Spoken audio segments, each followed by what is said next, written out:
Black holes are massive, the densest objects in the universe. They have such a great mass that their gravitational pull doesn't let anything, even light, escape their clutches.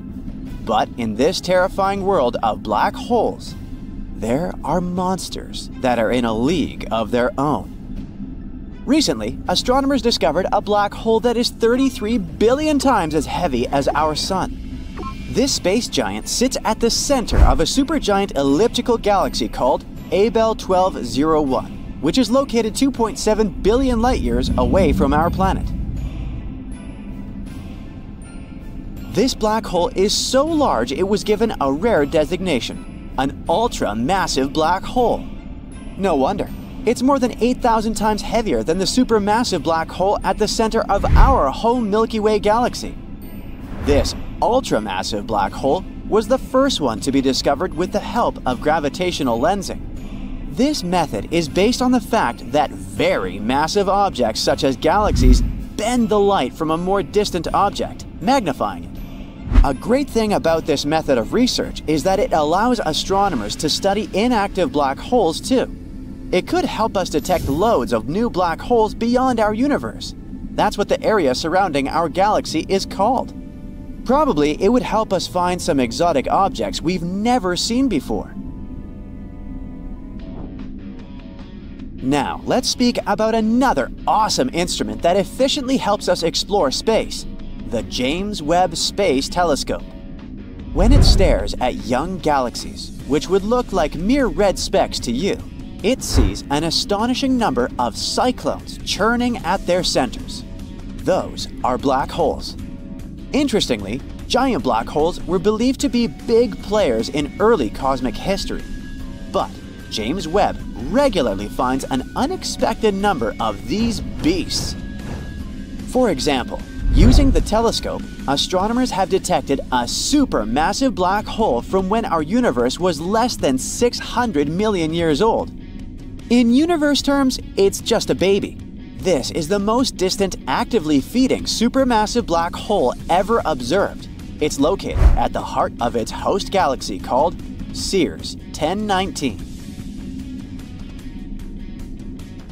The black hole is surprisingly small and not massive at all. It's actually one of the smallest found in the early universe. It's equal to approximately 9 million suns. It might sound like a lot, but in reality, supermassive black holes tend to grow to billions of times the mass of our star. There's another unusual thing about this find, and scientists are having a hard time trying to explain it. You see, it's supposed to take way longer than 600 million years for a supermassive black hole to grow to its full potential. The development happens when a black hole either feasts on surrounding matter or merges with a larger black hole. Even black holes similar to the one at the center of our Milky Way galaxy, which is almost 4.3 million times the mass of our Sun, are supposed to be seen in the more recent universe. Actually, scientists have long suspected that supermassive black holes probably existed in the early universe. But this theory has been proven only thanks to the JWST and its infrared eye. It's shown that the black hole Sears 1019 is actively munching on all the matter it can lay its hands on. Such feeding black holes are usually surrounded by swirls of gas and dust, falling inside them, called accretion disks. The gravitational force of a black hole heats this matter, and it makes the disk shine. And that's not all. Extra strong magnetic fields produced in this process channel the matter to the poles of the black hole. From time to time, this matter is released into space in twin, powerful jets.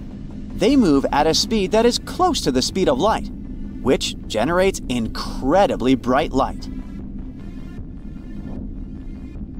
Astronomers were watching the galaxy hosting the unusual old black hole as part of the Cosmic Evolution Early Release Since survey.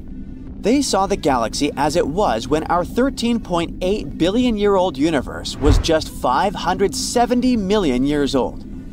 Besides the super old black hole, scientists spotted two other ones. Those probably appeared 1 and 1.1 billion years after the Big Bang.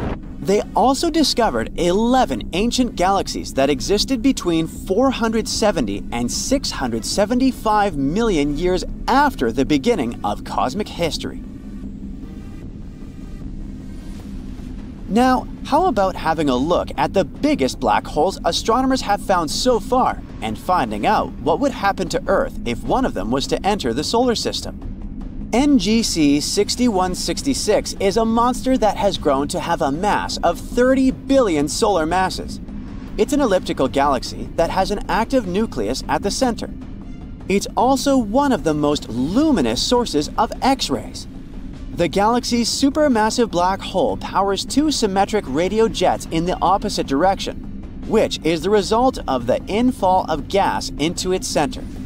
Another peculiar thing about NGC 6166 is that it shows a blue shift, which means it's moving towards us. Is it time to pack up and move out of our solar system? The next supermassive black hole is located in the constellation of Draco, approximately 10.4 gigalight-years from us. The mass of this supergiant is more than 30 billion solar masses. Besides being incredibly massive, the black hole is also really big. If it replaced our Sun, the diameter of this hole would extend to the orbit of Pluto. The next black hole is one of the most interesting on our list. It has a mass of 40 billion solar masses and is actually a blazar. It's the most energetic of all quasars, super bright distant objects. The blazar's luminosity is 300 trillion times that of the Sun, and more than 25,000 times as great as the luminosity of all 100 to 400 billion stars of the Milky Way galaxy combined. But since the distance to this quasar is about 12.1 billion light-years, we can't see it directly. But we know that the central black hole of the quasar consumes huge amounts of matter, about 4,000 solar masses of material every year. IC 1101 is a supergiant elliptical galaxy. It's the most massive known galaxy so far. Since this galaxy is elliptical, it isn't filled with gas. That's why the star formation in that region is very low. As for the black hole at the center of this galaxy, it lies in the mass range of 40 to 100 billion solar masses and emits clear radio signals. But wait for this champion. Astronomers have discovered a gravitational space wonder that has grown to really unimaginable proportions. The black hole I'm talking about is TON 618, and it's a mind-boggling 66 billion solar masses.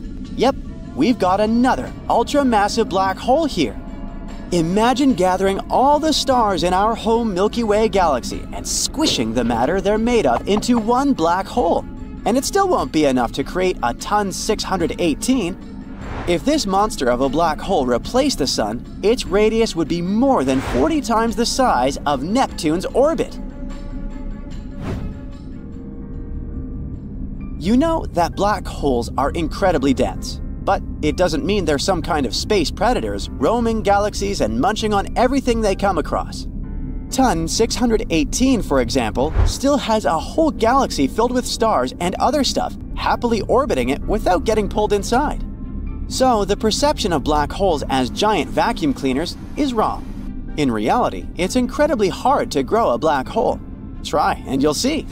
And now, what if a supermassive black hole, like the one that dwells at the center of our home Milky Way galaxy, moved a bit closer to our solar system? The answer is simple. We'd be doomed.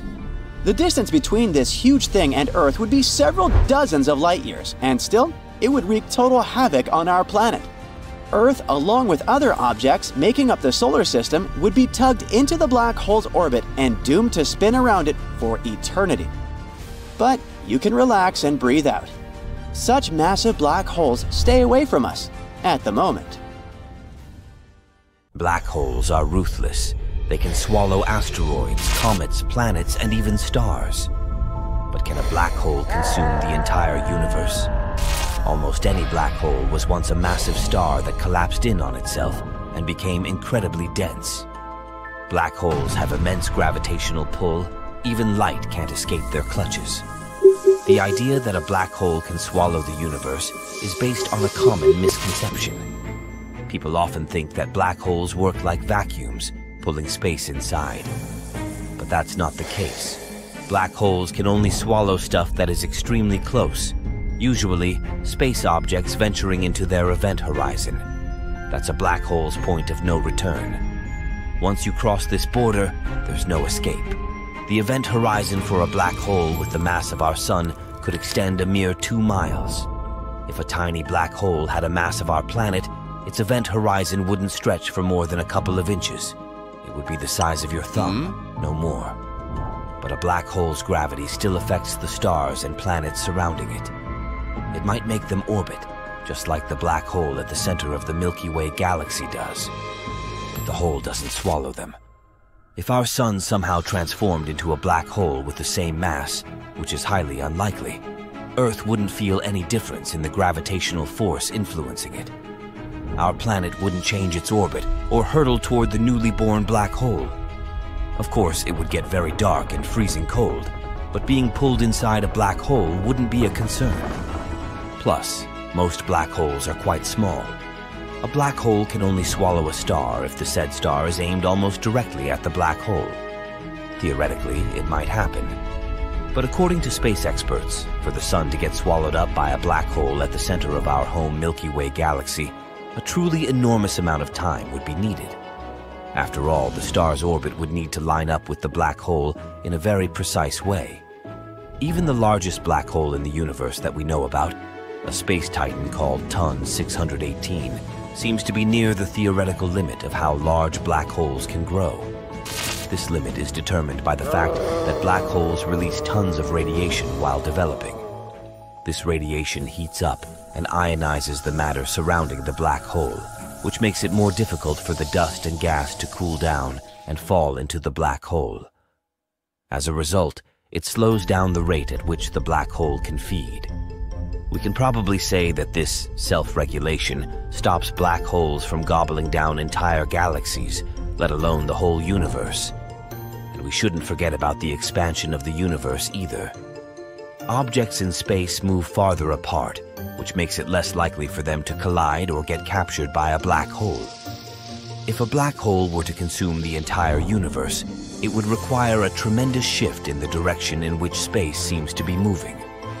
So, you don't need to worry that one day, our whole world will disappear inside a huge, universe-swallowing black hole. Unless, of course, the universe is already inside a black hole. I'm not kidding. There's a theory that we might be living in a black hole. Think about this. What if a black hole already engulfed us long ago? Surprisingly, some physicists deem this theory pretty plausible. For example, Dr. Nikodem Poplawski, a theoretical physicist from Indiana University, states that everything that a black hole swallows may turn into a new universe inside the hole or on the other side of it. So who knows? Perhaps our universe used to be quite a different place until it got pulled into a black hole.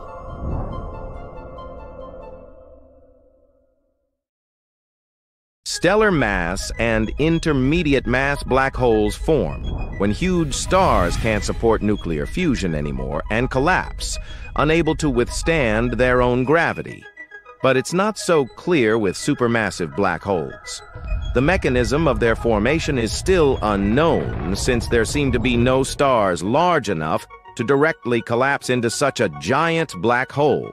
Nearly every large galaxy has a supermassive black hole at its center, and our Milky Way isn't an exception. We've got Sagittarius A, which is pronounced Sagittarius A star.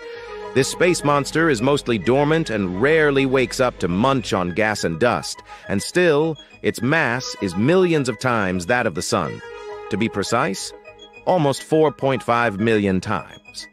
There are still lots of mysteries surrounding this black hole, but one of the most recent discoveries can also be the most exciting. But we'll get there later. Right now, imagine a distance of 14.6 million miles. It's like about 61 distances from Earth to the Moon. That's the diameter of our supermassive black hole, Of course, it will look tiny compared to the Milky Way itself, which is 100,000 light-years wide and 1,000 light-years thick. But it's still impressive.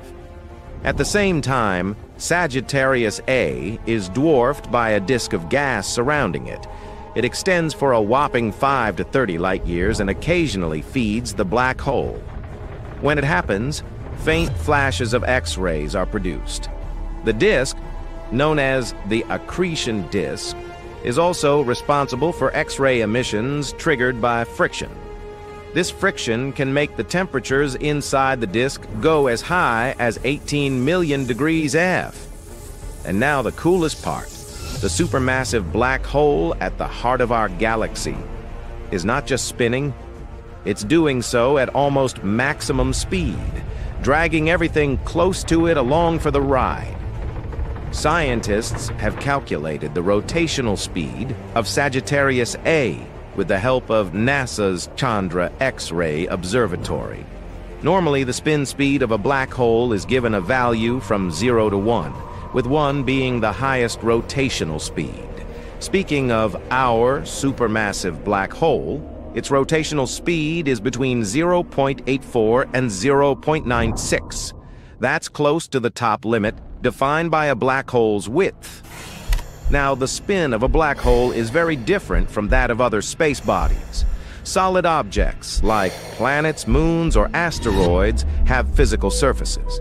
But black holes are regions of space-time surrounded by an outer, non-physical surface. This surface is called the event horizon, and even light can't escape beyond it. The rotation of a planet or a star depends on the distribution of its mass.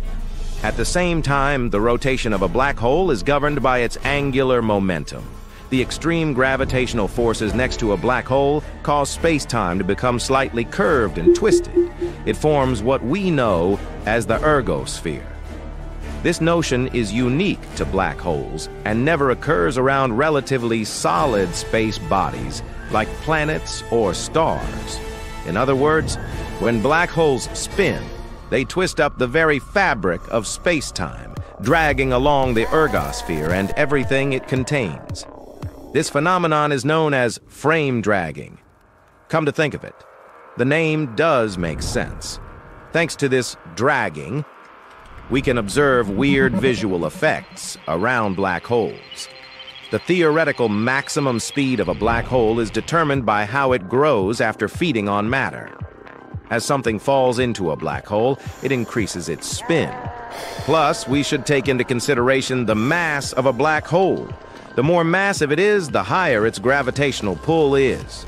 And this makes it more challenging to increase the speed of the spin. Let me illustrate this idea. Our relatively not-so-heavy supermassive black hole, whose mass is equivalent to around 4.5 million suns, has a spin between 0.84 and 0.96, which is very fast. At the same time, a much heavier supermassive black hole at the heart of galaxy M87, which has a mass of 6.5 billion suns, is spinning just as fast, between 0.89 and 0.91. The solution to this mystery? This black hole is also feeding very rapidly, which allows it to increase its speed.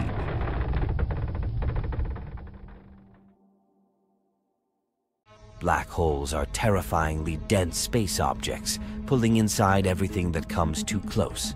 Nothing can escape their clutches, even a beam of light. At the same time, black holes are some of the most mysterious objects in the universe. According to their mass, black holes are usually divided into 3 categories. Stellar black holes have a mass from a few to hundreds of times the mass of the Sun. Intermediate black holes should range from 100 to hundreds of thousands of times the Sun's mass. Scientists are now actively hunting these missing link black mysteries. But the real behemoths of the cosmos are supermassive black holes. They have hundreds of thousands to billions of times the mass of our Sun. Most supermassive black holes lie in the centers of their home galaxies. You can probably say that they sit in the gravitational driving seat. Meanwhile, hundreds of billions of stars, planets, and moons orbit them. Let's have a look at the biggest black holes astronomers have found so far. NGC 6166 is a monster that has grown to have a mass of 30 billion solar masses. It's actually an elliptical galaxy that has an active nucleus in the center. It's also one of the most luminous sources of X-rays. The galaxy's supermassive black hole powers two symmetric radio jets in the opposite direction, which is the result of the infall of gas into its center. Another peculiar thing about NGC 6166 is that it shows a blue shift, which means it's moving toward us. The next supermassive black hole is located in the constellation of Draco, approximately 10.4 gigalight years from us. The mass of this supergiant is more than 30 billion solar masses. Besides being incredibly massive, the black hole is also really big. If it replaced our Sun, the diameter of this hole would extend to the orbit of Pluto. This S5 Theora 1481 is one of the most interesting black holes on our list. It has a mass of 40 billion solar masses and is actually a blazar, the most energetic of all quasars, which are super bright distant objects. The blazar's luminosity is 300 trillion times that of the Sun and more than 25,000 times as great as the luminosity of all 100 to 400 billion stars of the Milky Way galaxy combined.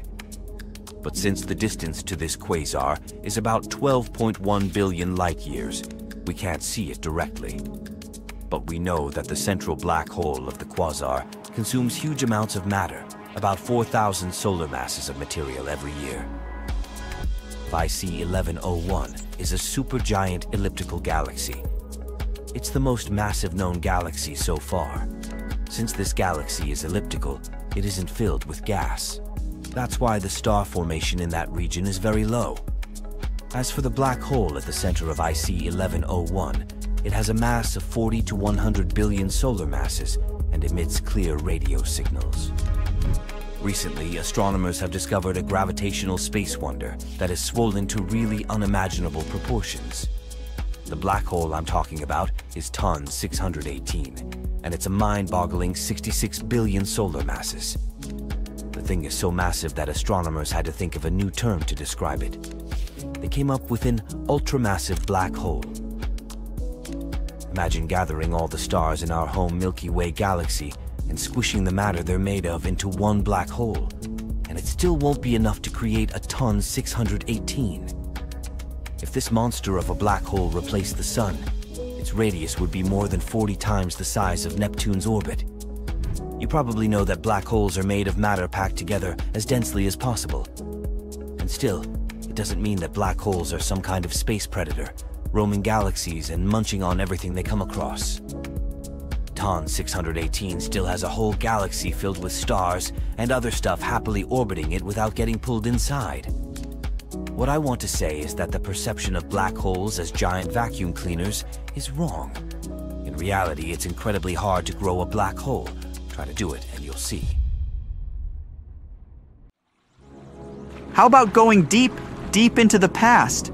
To the times before humans existed, before the infamous asteroid hit Earth, wiping off 3/4 of life forms on the planet, even before the sun ignited or galaxies appeared in the darkness of the cosmos.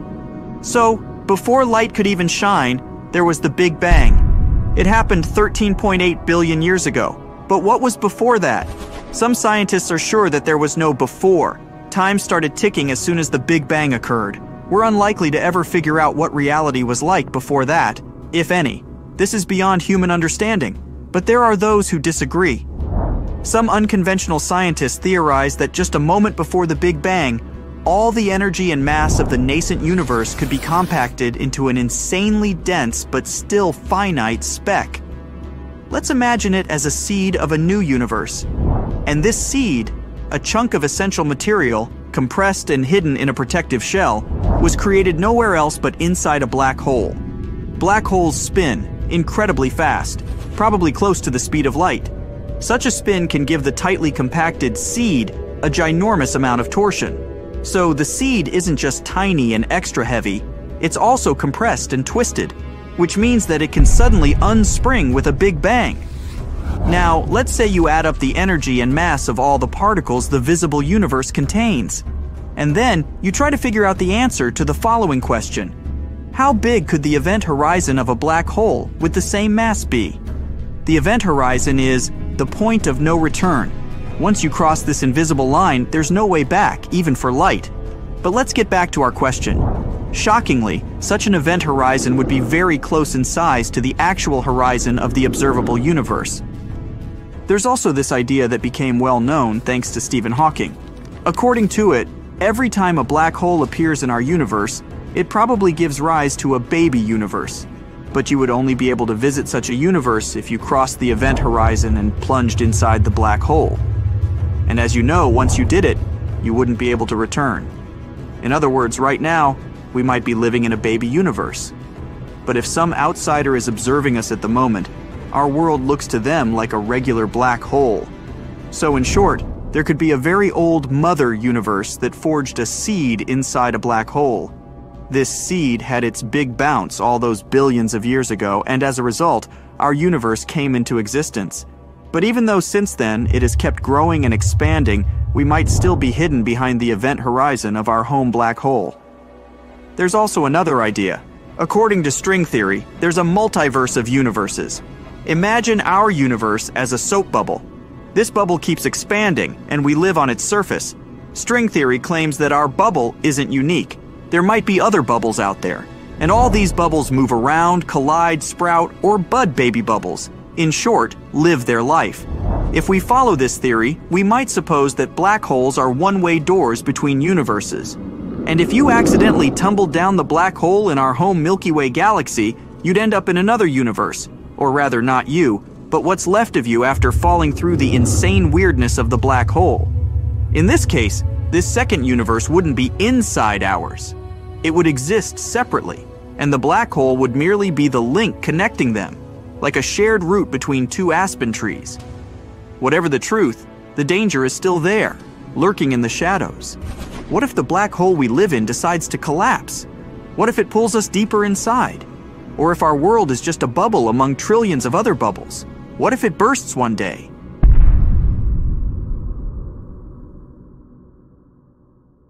Black holes are the universe's most enigmatic entities. Their voracious nature lets them devour anything close enough, growing in size with each feast. But what's the range of their sizes? Dive in with me. To give birth to a black hole, you need immense gravitational collapse. Typically, this collapse results from massive stars exhausting their life. Imagine condensing the sun to a mere 1.8-mile diameter, or compressing Earth to pea size. What results? An incredibly dense object with immense gravitational pull, a black hole. While we commonly think of colossal black holes, tiny ones might exist. Known theoretically as primordial black holes, they could be minuscule, down to atomic dimensions. These ancient entities might predate even atoms, originating just post the Big Bang. Back then, with the universe in a tumultuous state, even a slightly denser particle might have become a black hole. These atom-sized black holes might weigh as much as mountains, while those weighing like Earth might only be coin-sized. Though fascinating, their lifespan would be brief due to extreme temperatures making them evaporate swiftly. Our universe houses the known category, stellar black holes. Their mass is often multiple times that of the Sun. For context, the Sun's weight is a mind-boggling number with 30 zeros. The smallest recognized black hole is 2, 4 times the Sun's weight. It drifts through space, hunting for cosmic prey. Gaia BH1 is our nearest neighbor, with 10 times the Sun's mass. At a staggering distance, M33X7, some 3 million light-years away, currently consumes a blue giant far bigger than the Sun. Transitioning to larger ones, we find intermediate mass black holes. They achieve their size by either consuming numerous stars or frequently merging with other black holes. A prominent example weighed 142 solar masses, overshadowing some earthly regions. A pair was recently spotted in a galaxy 17 billion light-years away. Though they'll eventually merge, their current interaction unleashes enormous energy. But the true behemoths in this category are the supermassive black holes. These cosmic giants have masses millions or even billions of times greater than the Sun. The colossal nature of supermassive black holes is baffling. How did they grow so immense in a universe that's only 14 billion years old? Enter quasi-stars, hypothetical stellar titans that dwarf even the largest known stars like Stephenson 2.18. These could have birthed from the universe's early days, with cores collapsing into black holes even before fully forming. Inside a quasi-star, its newborn black hole would feed on the star's matter, growing larger while maintaining the star's equilibrium. Over millions of years, the black hole would swell, resulting in the supermassive black holes often found at galaxy centers. Contrary to belief, galaxies don't orbit these giants.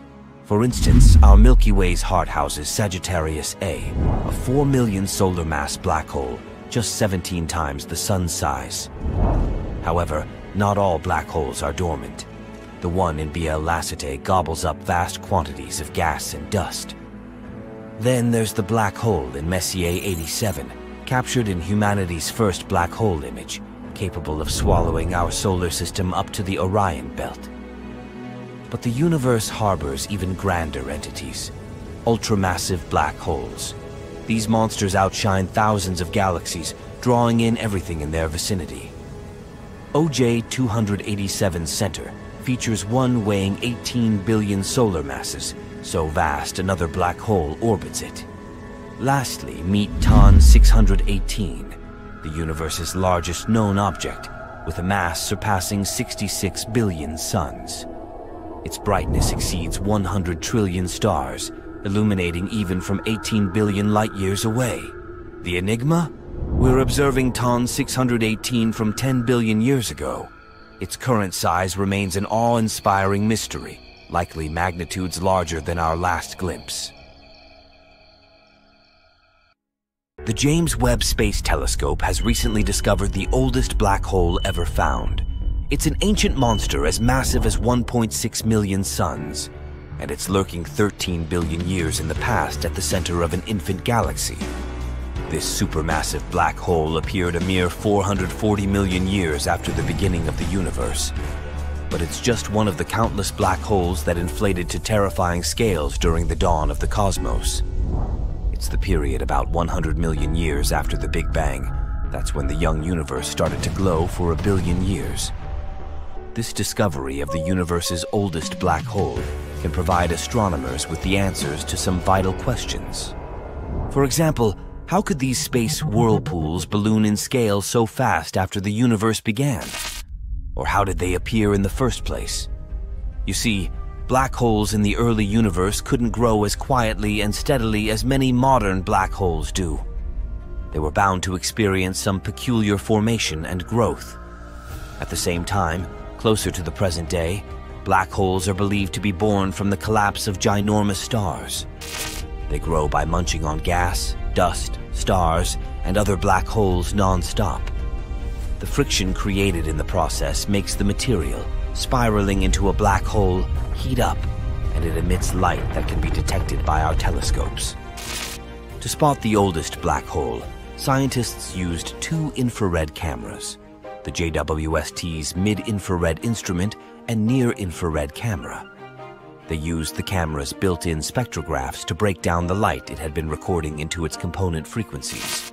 While examining the results, they discovered unusual spikes among certain frequencies. It could only mean that the hot material around a massive black hole was beaming out faint traces of light.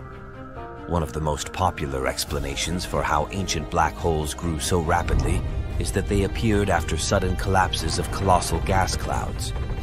Or they could form as a result of merges between clumps of stars and black holes.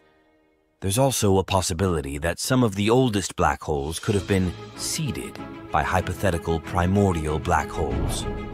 Those are believed to have appeared moments after the universe began, but their existence hasn't been proven yet. In any case, this most recent finding of the ancient black hole is extremely important because the formation of galaxies and the appearance of black holes go hand in hand. Every normal-sized galaxy that we know of has a black hole at its center. But even though such black holes are massive and can weigh millions and billions of solar masses, they are still tiny in comparison with their home galaxies. A supermassive black hole usually reaches less than 1% of the mass of a regular-sized galaxy and has a volume that is billions of times smaller.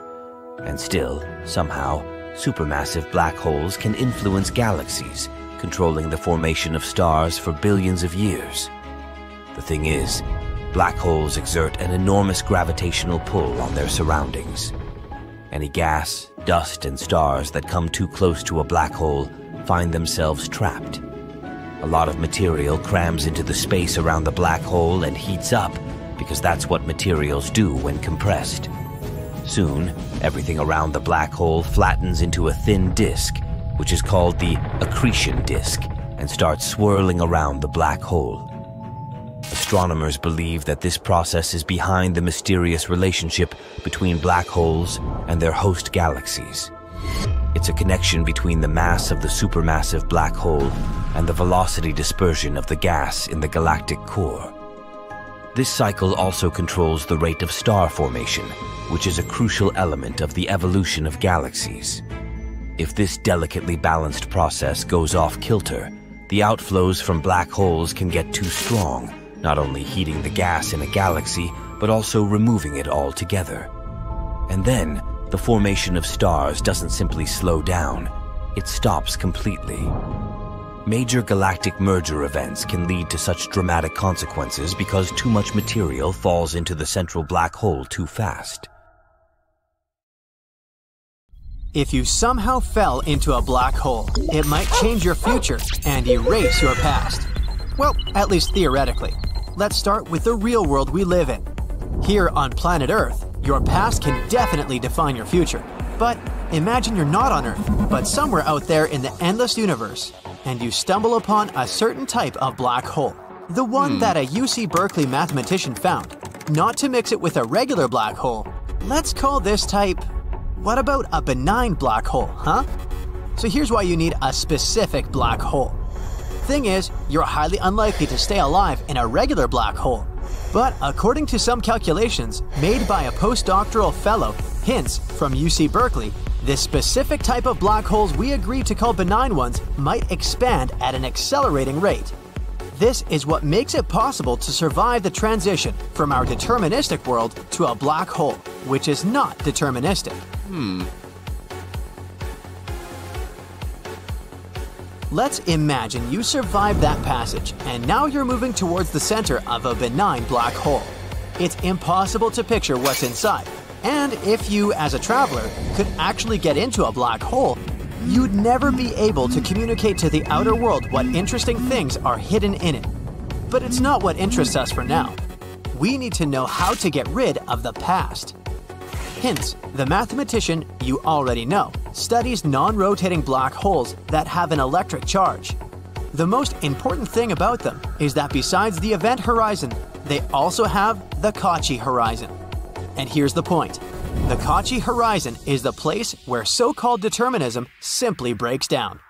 This may sound too scientific, but let me explain it to you. The Cauchy horizon is the place where your past doesn't determine your future any longer. So, here's a mathematically proven and apparently working method of how to get rid of your past. All you need to do is get into space, find a specific black hole, make it to the center, and get to the Cauchy horizon. However, if it sounds too complicated, you can simply try not to make mistakes here on Earth.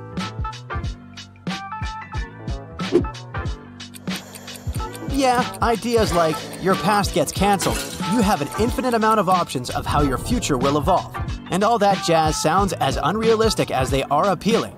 Like, imagine no one knows you failed to get into college and get a degree, but from now on, you have every opportunity to do whatever you want. But only theoretically. In reality, once you get into the black hole, not that specific one we've already talked about, you're most likely to disappear once and for all. But hey, don't be sad. I'm only talking about your current physical form. It's a bit deeper than it might seem. Thing is, there's a curious principle of quantum mechanics that can be explained in a simple way. For starters, imagine that you're not a human being, but just information. You have your experience, your background, and your thoughts. All of these are the information you are. Now, let's make it even simpler. Imagine a USB drive or a book. Both of these things contain information. If you smash a USB drive that contains music and movies, it won't exist anymore in its physical form, but the information it had will never stop existing. Same with the book. If you burn it, the information it has doesn't get burned. It continues to exist, but in another form. So, this fun theory claims that even though someone passes the horizon of events, which is a point of no return before you get spaghettified, they don't stop existing. In simple words, these universe travelers still exist, but in the form of information. Now let's go back to the black holes. According to Stephen Hawking, black holes emit radiation. Radiation makes them shrink, and with time, I mean much time, a black hole can shrink so much that it eventually disappears. So what happens to the astronaut who got entangled in a black hole if it disappears?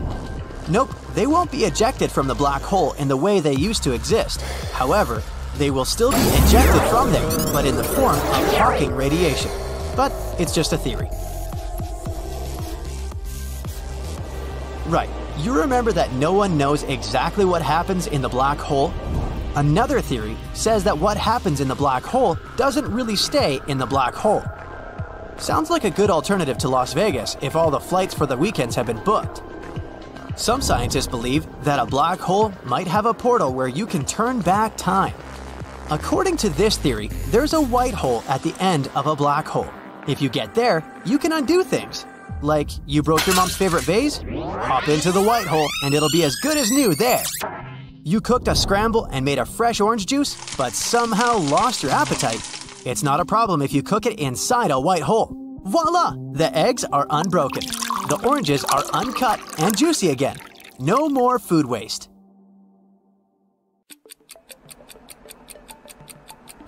Alright, turning back time sounds really cool, so I guess we might actually need a black hole to help us out. If a black hole was made in a, let's say, lab, it could devour things until it grew big enough to consume the entire planet. First, it would munch on the Large Hadron Collider, which might possibly create something similar to a black hole here on Earth. Next, Geneva, where the Large Hadron Collider is located. Then the whole country of Switzerland, then Europe. At that point, it wouldn't be long before the Earth was gone too.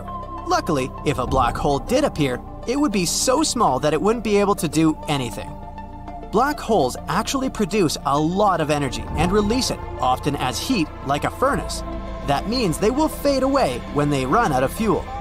Even if a stable microscopic black hole was created, it would grow so slowly that nothing would happen. Assuming that it survived long enough to absorb the tiny particles around it, a black hole of this size would take super long to get even a pound of weight. I won't be around then. But a black hole on Earth could be a great thing. Even a relatively small one may emit enough energy to completely power humanity. We're talking a lot about food, huh? Let's not forget about spaghettification. The concept is quite simple, by the way. It's all about gravity. Imagine you're playing with chewing gum. With your force, you could easily stretch it so instead of a regular piece, you can get a long and thin one. The same happens to you. Black hole force is enough to stretch you as if you were a piece of chewing gum. Gravity holds you tight on one side, which makes you stretch. You may wonder, how come you don't get spaghettified on Earth if there's gravity too? Easy peasy. It's just too weak to do that with you. If you asked a butterfly to stretch the gum, would it be able to do that?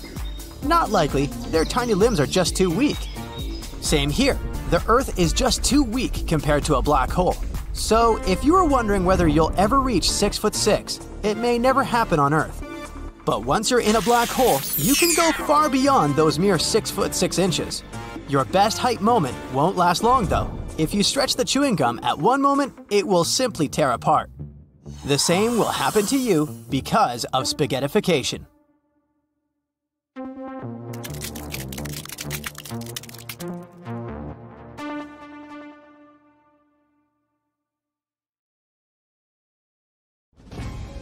Imagine a world of seething hot metal where iron and nickel dance in a fiery inferno.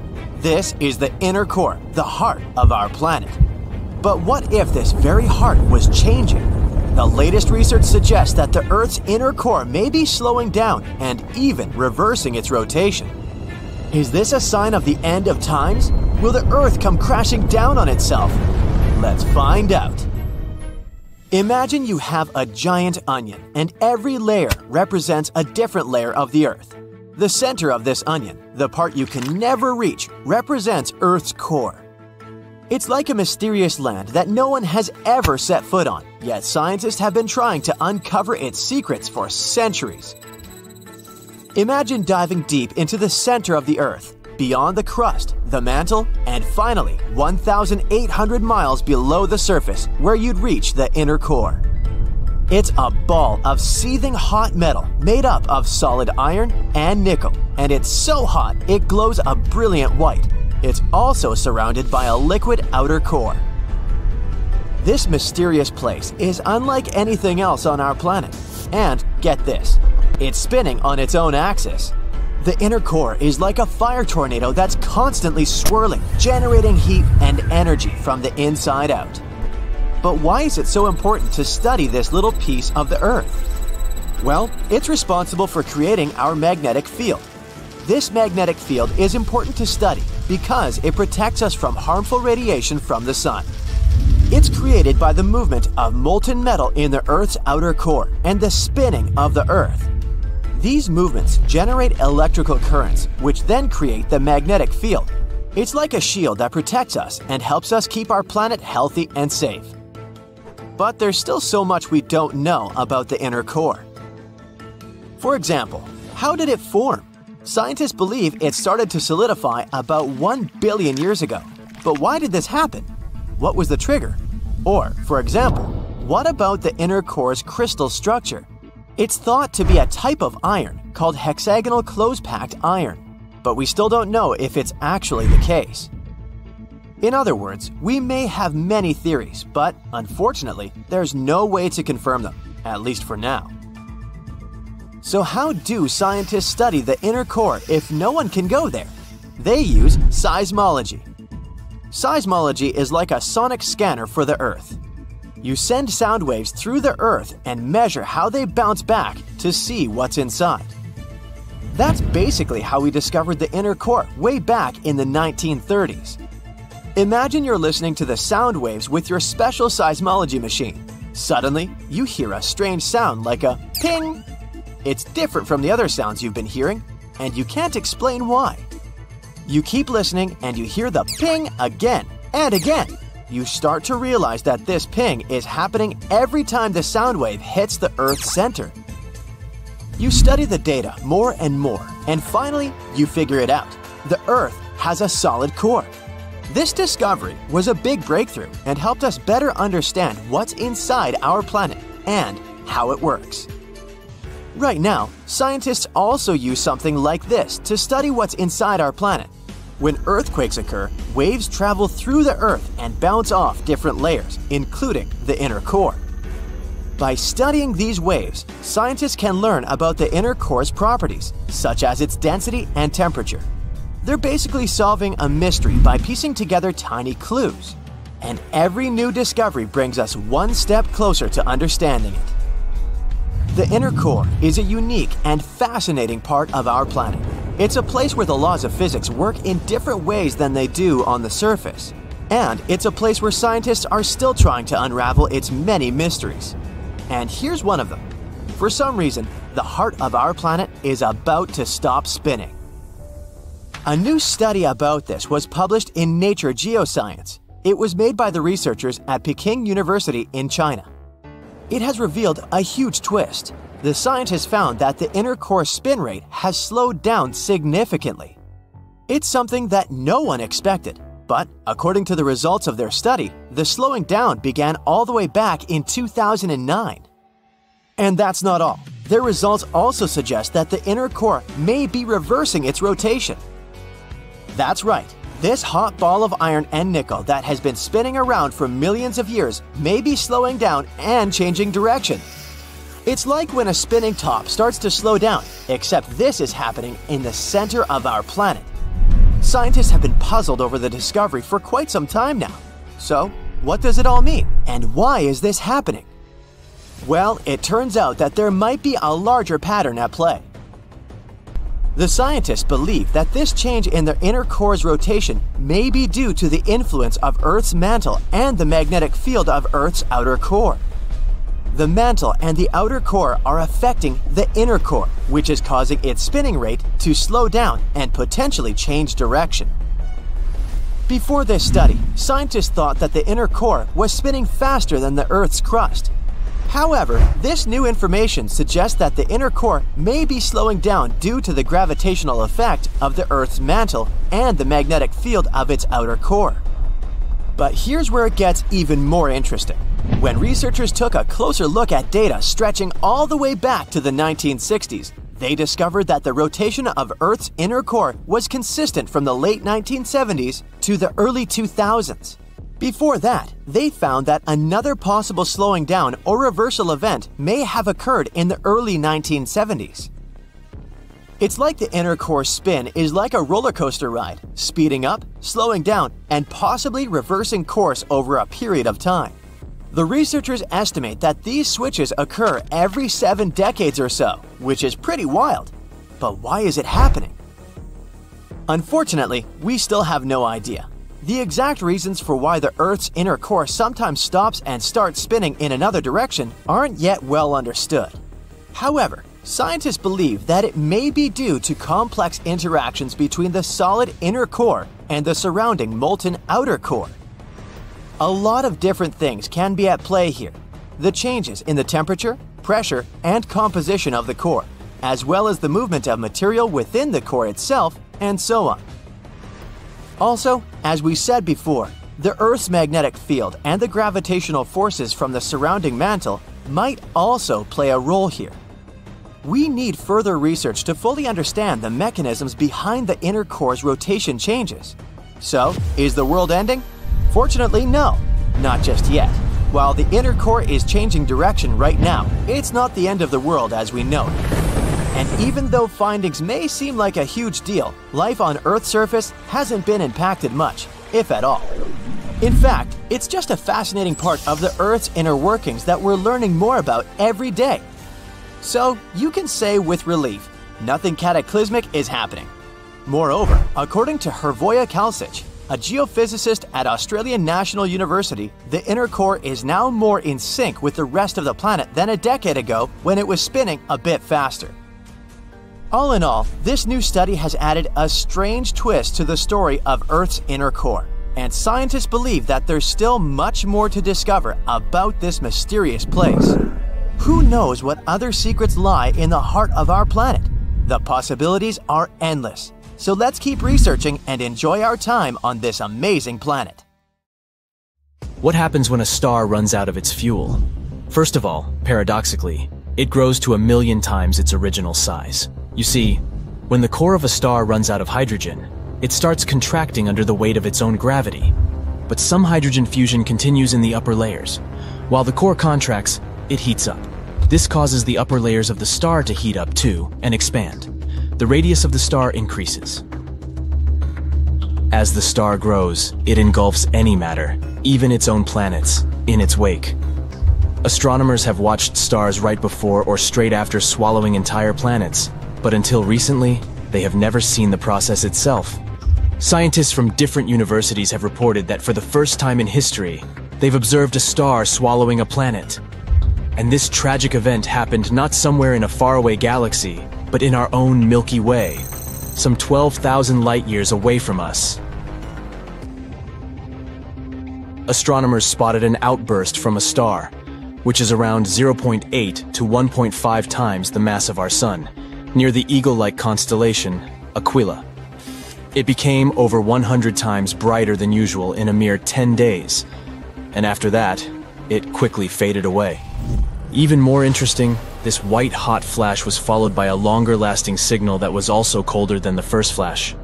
And this combination, my friend, could only mean one thing. The star engulfed a nearby planet. What planet was it? Astronomers believe it could be a boiling hot world from 1 to 10 times the mass of Jupiter. Such planets are also called hot Jupiters. They're giant exoplanets similar to the Jupiter we have in our solar system that need less than 10 days to orbit their stars. The planet we're talking about had been gradually spiraling toward the star until it was pulled into its atmosphere and, eventually, into the core of the perishing star. This galactic feast happened between 10,000 and 15,000 years ago when the star was about 10 billion years old. And given its respectable age, the swallow itself happened lightning fast, in one fell swoop. This is very different from other hot Jupiters, which were quite delicately nibbled by their stars. Astronomers aren't sure if there are any other planets orbiting this star, perhaps at a safer distance, but even if there are, thousands of years will probably pass before they become the star's main course or dessert. In any case, now that astronomers know what they should search for, they're going to be on the lookout for more cosmic gulps. Because one day, our planet, as well as part of our solar system, will suffer the same fate. Everything around us will be gone in a flash. But you may relax and breathe out. It won't happen for another 5 billion years. That's when the sun is supposed to burn out and expand so much that it will swallow the inner planets of the solar system: Mercury, Venus, Earth, and Mars. If people manage to colonize some other world by that time, which should be at least 10,000 light years away from Earth, they would be able to observe this catastrophe. The sun would suddenly become much, much brighter, and it would eject some material into space. It would swallow several planets, including Earth, before nonchalantly setting back to what it was. But stars are not the only things in the universe that swallow other space objects. There's another kind of cosmic monsters that munch on everything, even light. Have you guessed? Right. I'm talking about ruthless black holes. But what is more interesting, they not only devour stuff, but also seem to spit it out. Not so long ago, scientists found out that the supermassive black hole at the center of our home Milky Way galaxy seems to be leaking. Why is it a game changer?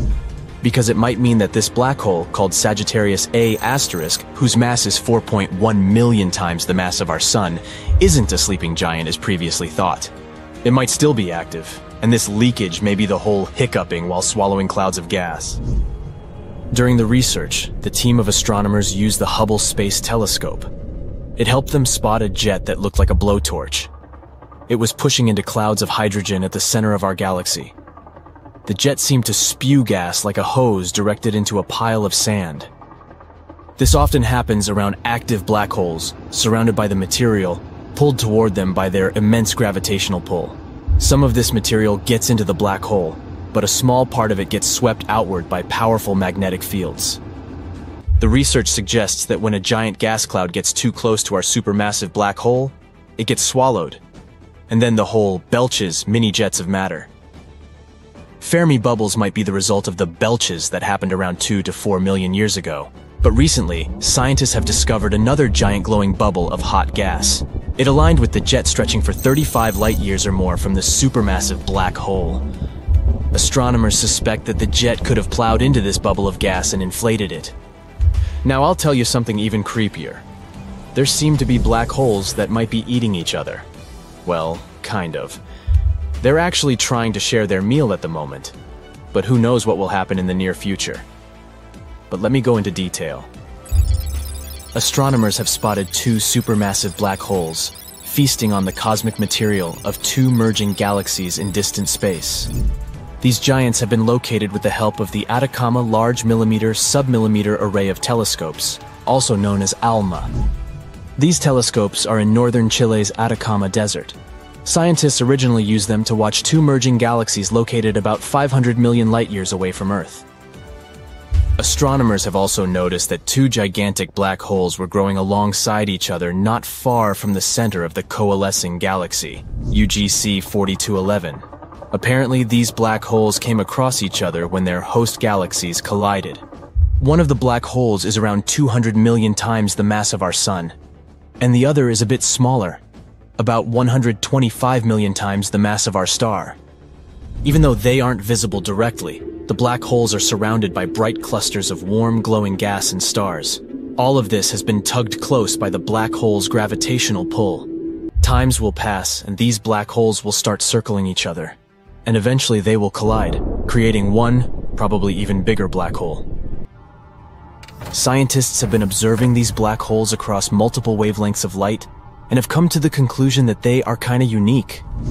They're located the closest to each other astronomers have ever seen. The distance between them is a mere 750 light years, which astronomically speaking, is just next door. Even more exciting, this distance is close to the limit of what modern technologies can detect. Interestingly, such ginormous merges are more typical for distant galaxies. This makes it harder for Earth-based telescopes to see them. But the sensitivity of ALMA helped astronomers observe those bright and compact regions where matter swirls around black holes. Imagine how surprised astronomers were when instead of one black hole, they saw two of them, munching on the dust and gas stirred up by the massive space merger. The most important thing about this discovery is that it may mean that such black hole binaries are likely to be much more common than we previously thought. And if pairs of black holes are so common, it might make it easier for us to study gravitational waves that occur when black holes collide. Such waves are also known as ripples in spacetime. If we talk about the recently discovered pair of black holes, it might still take them several hundred million years to crash into each other. But by observing their behavior, scientists can figure out how many binary black holes that are about to collide exist in the universe. Imagine a powerful giant, like the Sun, clashing with a tiny yet mighty opponent, a small black hole. The collision is imminent, and the fate of the solar system hangs in the balance. Will the Sun be able to withstand the intense gravitational pull of a tiny black hole, or will it be swallowed whole? The answer lies in the forces at play in this mind-blowing cosmic collision, so let's break them down. First of all, what is a black hole? A black hole is a region of space where the gravity is so strong that nothing, not even light, can escape from it. Like a cosmic vacuum cleaner, it sucks up anything that gets too close. It's so massive that it warps the fabric of space-time around it. Black holes are one of the most scary and mysterious objects in the universe, a powerful force of nature that defies our understanding of physics, a true enigma of the universe. Black holes come in different sizes, from small ones that are only a few miles wide, to supermassive ones that are billions of times the mass of the Sun. Most of them are formed by the collapse of massive stars. After the black hole is born, it starts to grow in size by eating everything in its path. And if two or more black holes collide with each other, they can merge into one enormous cosmic monster in a terrifying dance. But what about the smaller ones? The smallest known black holes are called stellar black holes. It's a type of black hole that weighs 3 to 10 masses of our Sun, while being very small. It's like taking all the matter in the solar system and squeezing it into something the size of New York City. And yes, it's considered very small. Just for comparison, intermediate mass black holes weigh between 100 to 1,000 solar masses, and supermassive black holes weigh millions or billions of solar masses while being unimaginably huge in size. So, stellar black holes are basically nothing compared to their relatives. Imagine a massive star, bigger than our own Sun and with a heart made of nuclear fuel, burning bright and hot. But as the star runs out of fuel, gravity takes over and starts to squeeze the star. The more it squeezes, the hotter it gets, until the star's core reaches a temperature of billions of degrees. Eventually, the core collapses under its own gravity. This creates a massive blast called a supernova. This collapse creates a singularity, which means a point of infinite density and gravity. This point is surrounded by an event horizon, the invisible line beyond which nothing, including light, can escape. And just like that, voila, a stellar black hole is born. Pretty mind-blowing, isn't it? Stellar black holes are the most common type of black holes we know of.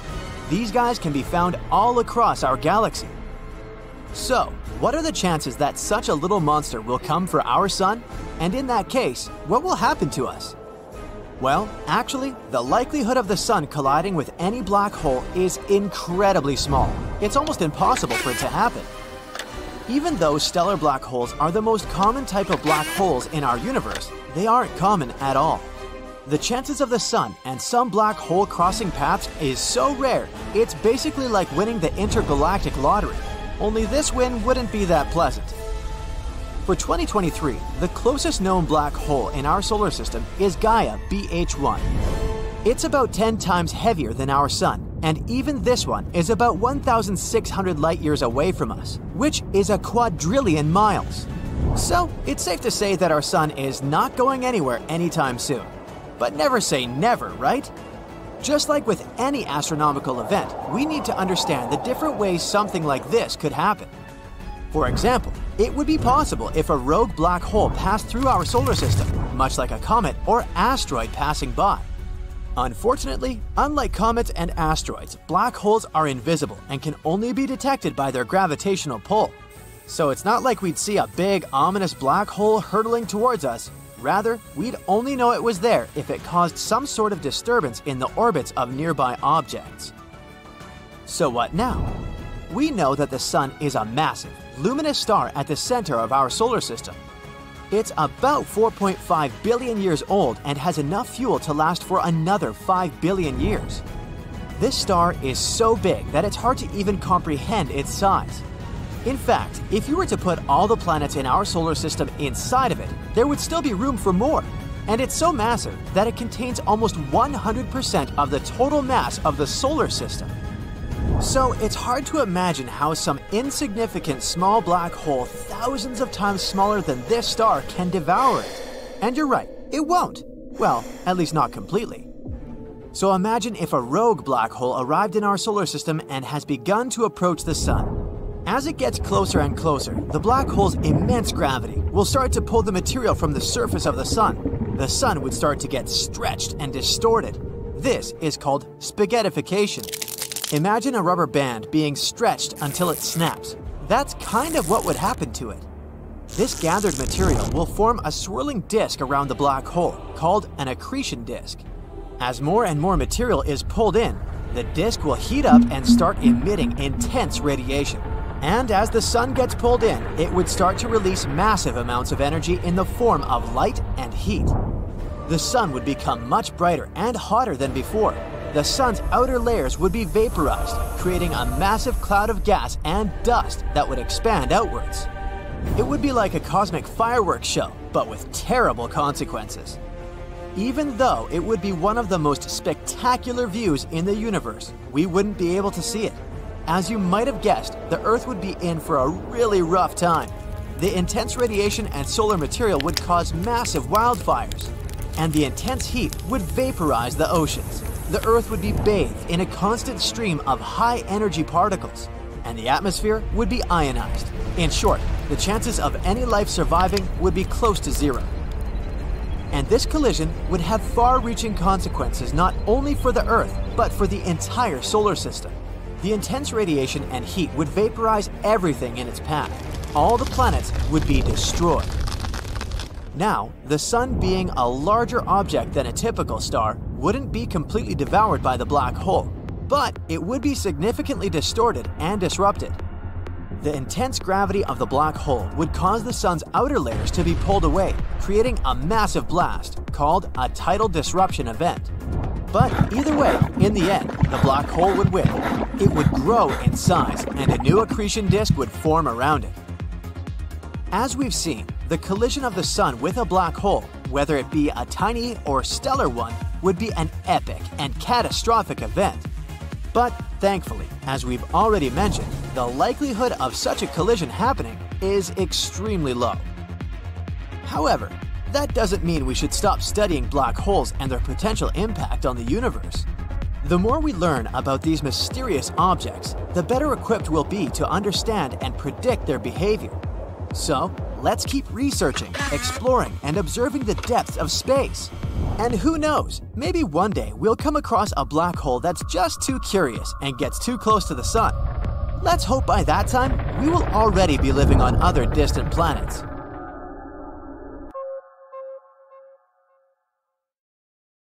Okay, here's the deal. Something is bound to happen that can affect everything we've ever known about space and time. You've heard about black holes, right? That denser-than-life type of phenomenon that usually exists in the center of galaxies. 2 of them, located 9 billion light-years away from Earth, are expected to collapse into each other. And my oh my, I do not want to be around to see that. Let's get one thing straight. Black holes are the most powerful things in the entire universe that we know of.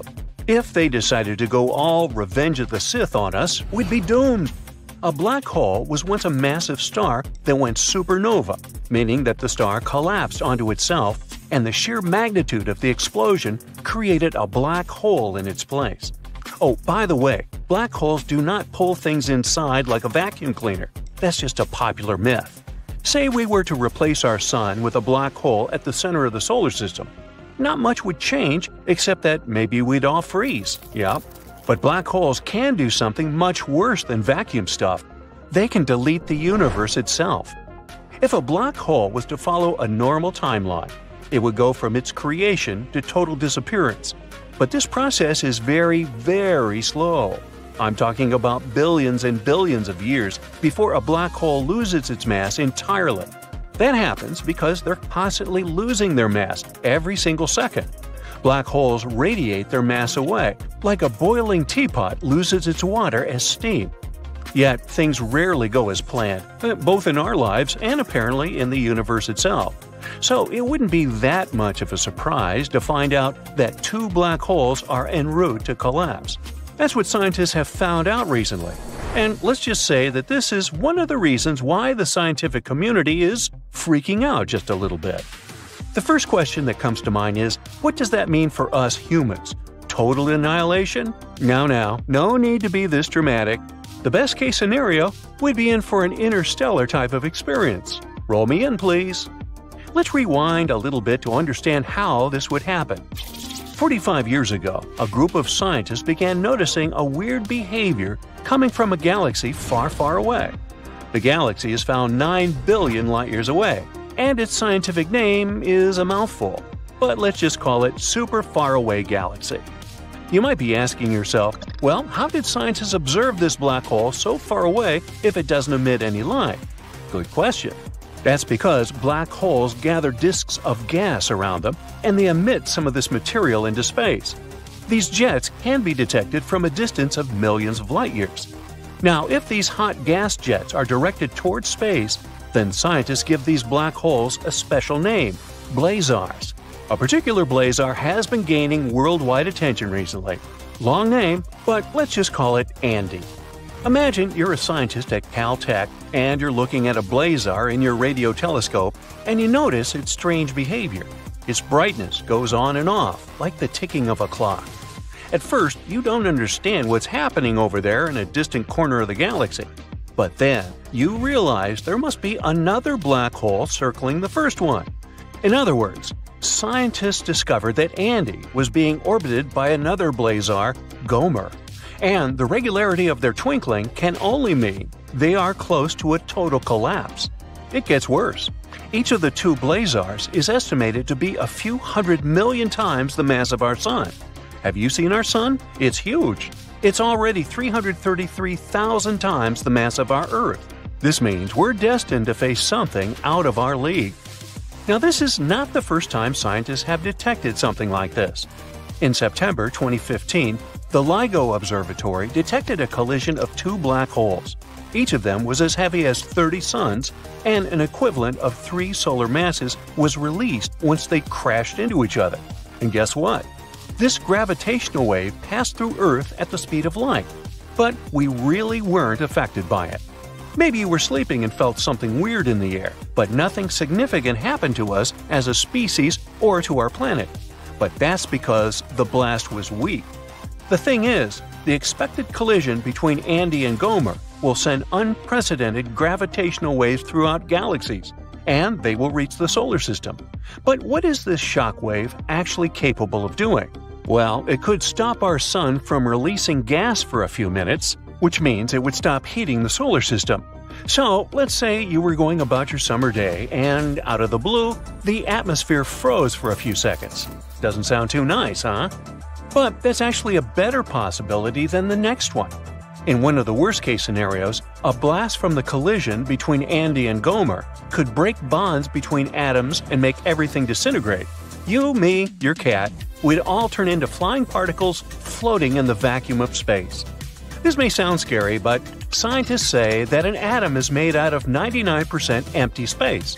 This means that everyone on this Earth, all 8 billion of us, and everything that exists, planets, objects, animals, are all made up of 99% empty space. So perhaps all that Andy and Gomer would do is separate all of our atoms and desolidify us. Then again, the blast could mess with the fabric of space and time as we know it. You remember Albert Einstein, right? Crazy hair? He's the name behind the theory of relativity. Einstein discovered that time is relative. It's always dependent on the observer. This would mean that time is not the same throughout the cosmos. Why though? Well, because Einstein's theory of relativity is also a theory of gravity.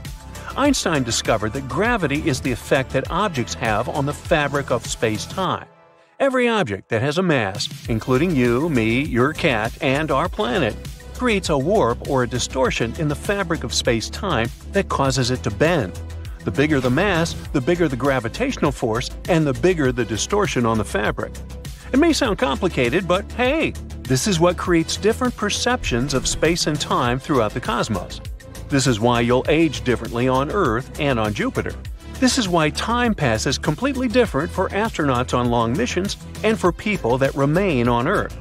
And this is why a collision of two mega blazars could mess with our perceptions of space and time due to the sheer force of its gravitational shockwaves.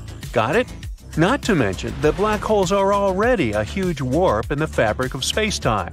You remember that Interstellar scene, right? Where the lead character bends the space-time continuum through a black hole?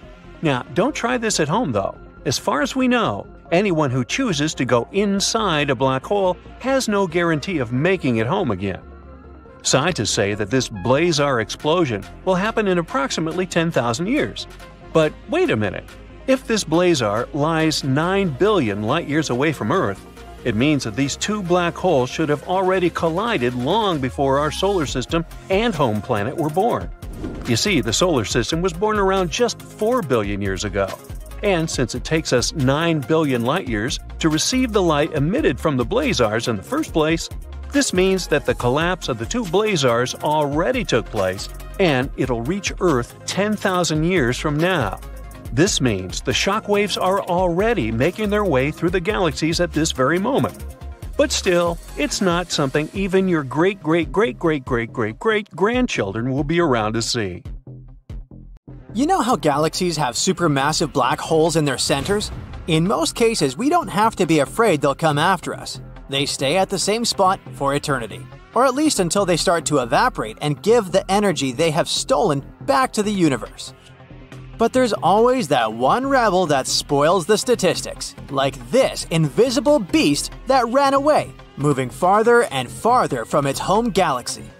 It escaped with style though, leaving a shiny trail of stars behind it, like a wake behind a ship. And it's moving really fast. If it was somewhere in our solar system, the moving black holes could cross the distance between our home planet and the moon in a mere 14 minutes. A regular spacecraft needs 3 days to do that. The unusual Space Wanderer weighs as much as 20 million suns and has left a trail of newborn stars 200,000 light-years long, which is twice the diameter of our galaxy. No one has definitely seen anything like that before. There are a few ways a supermassive black hole can run away from its home. One of them is when two galaxies come together in a big collision. As they hit each other, you get a pair of supermassive black holes that start dancing in circles around each other. If there's one more black hole that decides to join the party, it can give a big push to one of the dancers and kind of catapult it far away from the center of the galaxy. Another way is when the two dancers finally catch up with each other, align their moves, and become so compatible they merge at one point. This new black hole they create can get a push or a kick, and before it even knows it, it's somewhere far, far away from the safety of its home. This runaway black hole we're talking about is probably the result of many collisions of giant black holes. Their home galaxies probably merged around 50 million years ago, which brought these two together. Then, an intruder likely appeared, another galaxy with its very own giant space vacuum, and things quickly became chaotic. As one of those three tried to steal the moment from the other two, it ended up thrown out of the galaxy. The original pair may have stayed there, or maybe the guest took the place of one of them. Don't think it's always that easy to go after the rebel and talk it into going back home. It's generally really hard to detect black holes. Sometimes, they give away their current position when they eat large volumes of stuff they find on their way, such as gas and stars. When they're full, they become very bright. But the rest of the time, they just eat a normal amount and hide in the eternal shadows of the cosmos. They leave traces when they come closer to objects in space. We may not be able to see black holes directly, but special telescopes can catch what they do to their environment. For example, we can observe a star that makes circles around something we can't see instead of orbiting its binary companion star as we'd expect. Scientists can measure how fast that star is speeding up and calculate the mass of the object that's pulling on it. And when the mass is so big they can't match it with anything they know about, it means it's probably a black hole. Also, special X-ray telescopes can recognize radiation emitted by a star that has come too close to a black hole, which is now pulling it apart with its strong gravity. Black holes have an accretion disk, which is like a swirling thing that orbits them, like a whirlpool. When stuff from their surrounding falls into this whirlpool, it gets very hot and starts shooting out X-rays. Supermassive black holes have a mass of over 1 million suns, so it's not surprising they shoot out gas particularly far into space, sometimes even millions of light years away. Anyway, our rebellious black hole was hard to spot, considering how it kept moving faster and faster. But unlike others, it's never tried to hide, considering that shiny trail of stars. It doesn't gobble up stars that are ahead of it. Obviously not a fan of Pac-Man. Poor fella doesn't even have time to stop and grab a quick bite. Instead, it's just plowing into gas in front of it, which triggers the formation of new stars along its narrow path. The gas probably cools and forms a trail that's nearly half as bright as the galaxy itself. The black hole sits at the top of the column that stretches all the way back to its parent galaxy.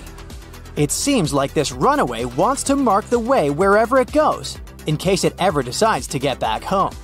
And over there, at its tip, there's a glowing knot of ionized oxygen. It's probably there because it got shocked and heated from the black hole moving and hitting the gas. Or maybe this could be radiation coming from the accretion disk. This is not the only unusual black hole traveler that decided to take a different path in life. Astronomers have found another wanderer, a black hole, completely on its own for the very first time. Big stars can explode and turn into black holes, but in most cases, these black holes have star companions. When they come in a binary system, they interact with their partner so you can find them easier because of the light around them. That's why finding this solo traveler wasn't easy at all. It just didn't give off any light. But the Hubble Space Telescope did a pretty good job of finding how the gravity of this sneaky black hole bent light around it, similar to how a magnifying glass does. It's cool that we found something like this because it tells us there could be more of these loners that prefer traveling alone, hiding in the dark. These black holes sound scary, but the comforting thought is they're very far away. Take this lonely wanderer as an example. It's 5,150 light-years away from our home planet. But in 2020, scientists thought that they had found the closest black hole to Earth, only 1,000 light-years away from us. It was really big news until they realized they had actually fallen for an optical illusion. They thought there were 3 giant things over there. A big star making a circle around a black hole every 40 days, with one more star whose orbit went way farther. But it seems it was just a system of 2 stars orbiting each other closer than expected. But we've still got something cool to observe, because they're so close that one of the stars is pulling the atmosphere off the other. Yup, stars have their own vampires too. This vampire star is way bigger and spins faster than the other one. This results in an illusion that they're orbiting each other farther apart than in reality. Still, if I had to choose between these vampire stars and J114 in our galaxy, I'd definitely choose them. The latter one is a terrifyingly big black hole about 3 billion times heavier than our Sun. Our planet is not even a crumb in its morning bowl of cereal since it eats chunks of matter as big as the whole Earth every second. We're talking about the brightest and fastest growing black hole we've seen in the last 9 billion years. What's also fascinating is that this black hole devours matter so quickly that its boundary, which we call the event horizon, is really wide. You could easily fit all the planets of our solar system inside. The cool thing is also that its event horizon is so bright, even amateur astronomers with good telescopes can see it if they look for it in the right part of the sky. A black hole is an eerie place where those laws of physics we studied at school stop working. If a massive star runs out of its fuel, it sometimes becomes super dense and buckles under its own weight, collapsing inward and bringing space-time along. As a result, the gravitational field of this new object gets so strong that nothing can escape it, not even light. That's how a black hole is born. The black holes closest to our planet are called Gaia BH1 and Gaia BH2. They were discovered thanks to the data collected by the European Space Agency's Gaia spacecraft, hence their names. Both are about 9 to 10 times more massive than our Sun and are located a mere 1,560 and 3,800 light-years away, respectively. In cosmic terms, they're situated in Earth's backyard. And there's something seriously wrong about these black holes. So, should you pack your emergency bag? Let's find out.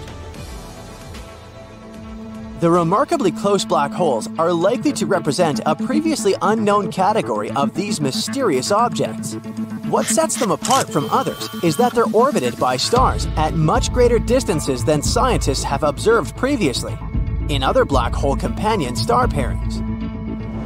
Normal black hole companion star systems are known as X-ray binaries. They are usually bright in radio and high-energy X-ray emissions. They swallow matter and emit powerful bursts of energy, which makes them pretty easy to spot. Now, why did it take astronomers so long to spot these massive black holes residing right inside our home Milky Way galaxy? All because they're almost invisible. In the past, astronomers spotted black holes by looking for the remnants of their meals. The thing is that when a star or even a cloud of interstellar gas is pulled into a black hole, it leaves behind a trail of electromagnetic radiation. And scientists use it to detect the presence of a black hole. But unlike other holes discovered before, Gaia BH1 and BH2 are pitch black. They don't seem to be snacking on anything at the moment. This makes them inactive, or dormant. So astronomers had to use another method. They tracked the movement of two companion stars orbiting these cosmic monsters. The stars, similar to our Sun, wobbled a bit while traveling through space. To researchers, it was a sign that something with a lot of gravity, like another star, was tugging on them.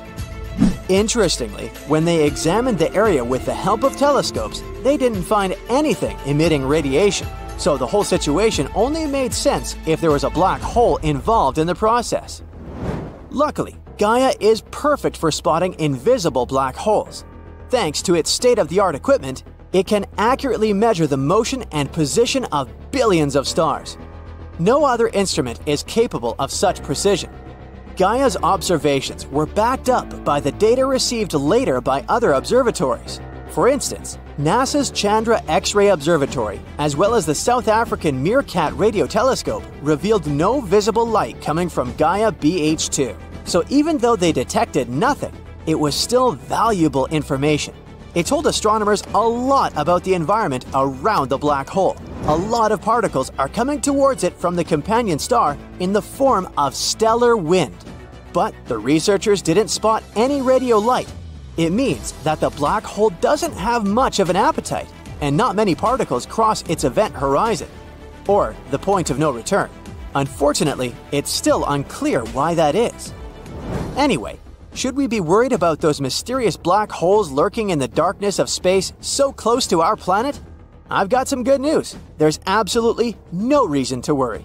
First of all, these black holes are sleeping at the moment, and it doesn't look like they're gonna wake up anytime soon. Secondly, they're still too far away to affect our life, and it's not like black holes know how to travel. Brace yourself. You're about to hear one of the most unusual sounds ever. It's come from space, and it's the sound of two black holes colliding. But first things first. Our ears are designed in a special way, which helps us translate sound waves. But these sound waves become mute once the medium they're traveling through comes to an end. It happens when, for example, the atmosphere of Earth gives way to the vastness and emptiness of the cosmos. At the same time, there are some sound waves that can move even through a vacuum. And we can translate these vacuum-friendly waves into sounds our human ears can hear. That's kind of like radio transmissions work. Over the past few decades, people have sent quite many satellites to the far reaches of the solar system, and even beyond. These spacecraft are equipped with sensors designed to hear such things as radio and plasma waves, flowing freely through interplanetary space. These instruments are crucial for research and communication reasons. An additional bonus is that now we can finally hear different kinds of space waves as audible sounds. The results are often ear-splitting sounds, and sometimes audios are downright scary. Usually, when two black holes collide, they don't produce a sound. And still, thanks to modern technologies, we can now listen to this terrifying cosmic event.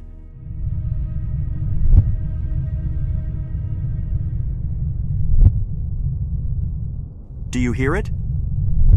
This chirping sound is the sound that two black holes produced while slamming into each other around 1 billion light-years away from our planet. Interestingly, the tone of the sound rises when the holes spiral closer to each other and stops abruptly when they eventually merge. Now, do you hear that long, low buildup? It means that the merger is quite slow, more sedate, and the black holes taking part in this event are relatively lightweight. A more abrupt chirp is a sign of a fast merger, where the black holes are rather large. For example, the pair that produced this sound combined and created one black hole more than 80 times the mass of the Sun. Since each of these black holes weighed as much as several stars, they were hefty enough to produce waves while passing through space. I mean gravitational waves. They are undulations in the fabric of space-time, fanning outward at the speed of light. You can probably compare them to the ripples that appear on the surface of a pond after you throw a rock in the water. Naturally, the sound of black holes colliding isn't the only unusual noise recorded by our equipment. NASA's Juno probe passes by Jupiter every few weeks at a speed of up to 130 miles per hour and plows through all kinds of invisible fields in the process. And one of the most powerful signals it has recorded is Jupiter's bow shock. That's the point where the planet's magnetic field pushes against the incoming wind of solar particles. The sound produced during this standoff sounds similar to a sonic boom. Or this sound. It was produced by the Stardust space probe when it was passing through the dust left by Comet Tempel 1. In the process, debris hit the body of the spacecraft. It sounded as if some creature was rapping at the window or hurrying across a hard floor. Let's have a look at NASA's nuclear-powered Cassini spaceship. It spent 13 years exploring gas giant Saturn and its numerous potentially habitable moons. This mysterious and a bit spooky sound is actually radio waves emitted by the massive planet. Such waves are caused by a phenomenon which is similar to the one producing auroras on Earth.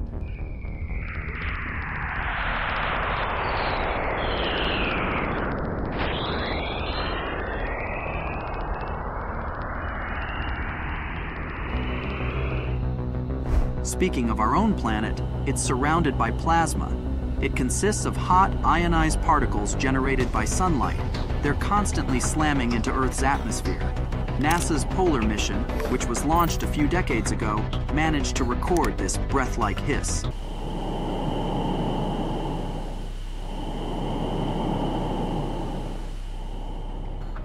That's what plasma orbiting our planet sounds like.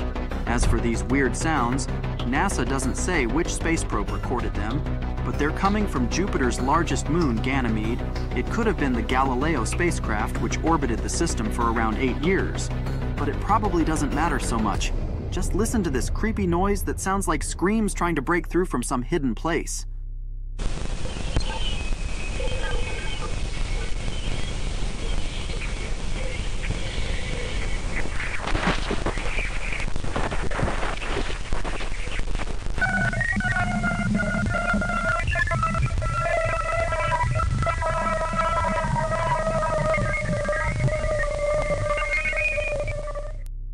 Black holes are terrifyingly dense space objects, pulling inside everything that comes too close.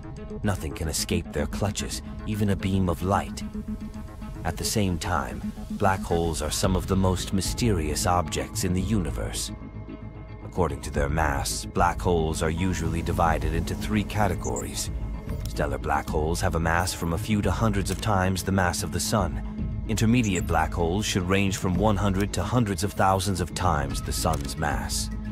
Scientists are now actively hunting these missing link black mysteries. But the real behemoths of the cosmos are supermassive black holes. They have hundreds of thousands to billions of times the mass of our Sun. Most supermassive black holes lie in the centers of their home galaxies. You can probably say that they sit in the gravitational driving seat. Meanwhile, hundreds of billions of stars, planets, and moons orbit them. Let's have a look at the biggest black holes astronomers have found so far. NGC 6166 is a monster that has grown to have a mass of 30 billion solar masses. It's actually an elliptical galaxy that has an active nucleus in the center. It's also one of the most luminous sources of X-rays. The galaxy's supermassive black hole powers 2 symmetric radio jets in the opposite direction, which is the result of the infall of gas into its center. Another peculiar thing about NGC 6166 is that it shows a blue shift, which means it's moving toward us. The next supermassive black hole is located in the constellation of Draco, approximately 10.4 gigalight years from us. The mass of this supergiant is more than 30 billion solar masses. Besides being incredibly massive, the black hole is also really big. If it replaced our Sun, the diameter of this hole would extend to the orbit of Pluto. This S5 Theora 1481 is one of the most interesting black holes on our list. It has a mass of 40 billion solar masses and is actually a blazar, the most energetic of all quasars, which are super bright distant objects. The blazar's luminosity is 300 trillion times that of the Sun and more than 25,000 times as great as the luminosity of all 100 to 400 billion stars of the Milky Way galaxy combined. But since the distance to this quasar is about 12.1 billion light-years, we can't see it directly. But we know that the central black hole of the quasar consumes huge amounts of matter, about 4,000 solar masses of material every year. IC 1101 is a supergiant elliptical galaxy. It's the most massive known galaxy so far. Since this galaxy is elliptical, it isn't filled with gas. That's why the star formation in that region is very low. As for the black hole at the center of IC 1101, it has a mass of 40 to 100 billion solar masses and emits clear radio signals. Recently, astronomers have discovered a gravitational space wonder that is swollen to really unimaginable proportions. The black hole I'm talking about is TON 618, and it's a mind-boggling 66 billion solar masses. The thing is so massive that astronomers had to think of a new term to describe it. They came up with an ultramassive black hole. Imagine gathering all the stars in our home Milky Way galaxy and squishing the matter they're made of into one black hole, and it still won't be enough to create a ton 618. If this monster of a black hole replaced the Sun, its radius would be more than 40 times the size of Neptune's orbit. You probably know that black holes are made of matter packed together as densely as possible. And still, it doesn't mean that black holes are some kind of space predator, roaming galaxies and munching on everything they come across. Ton 618 still has a whole galaxy filled with stars and other stuff happily orbiting it without getting pulled inside. What I want to say is that the perception of black holes as giant vacuum cleaners is wrong. In reality, it's incredibly hard to grow a black hole. Try to do it and you'll see. Imagine simultaneously being born, growing up, and getting old somewhere out there in the universe. Sounds bizarre and unrealistic. And still, according to the block universe model of the world, that's exactly what happens with you, me, and other living beings on our planet. It's as if someone drew pictures about every moment of your life and then just piled them one on top of another, creating a giant block of all things that ever happen at any time and at any place. The future, present, and past exist at the same time and are equally real. The block has 4 dimensions. 3 of them are spatial. It's length, width, and height. There's one more, time. To make it easier, let's picture our world as a cuboid, which is basically a 3-dimensional rectangle. Its height and width represent 2 of the 3 spatial dimensions of the universe.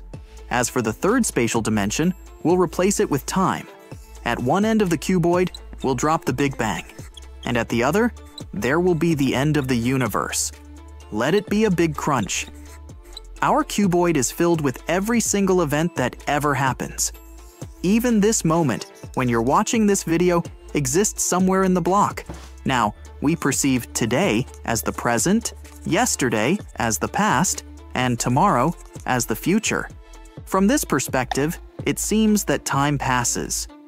But in the block universe, time doesn't flow. There's no specific present moment since the notions of the past and future are relative.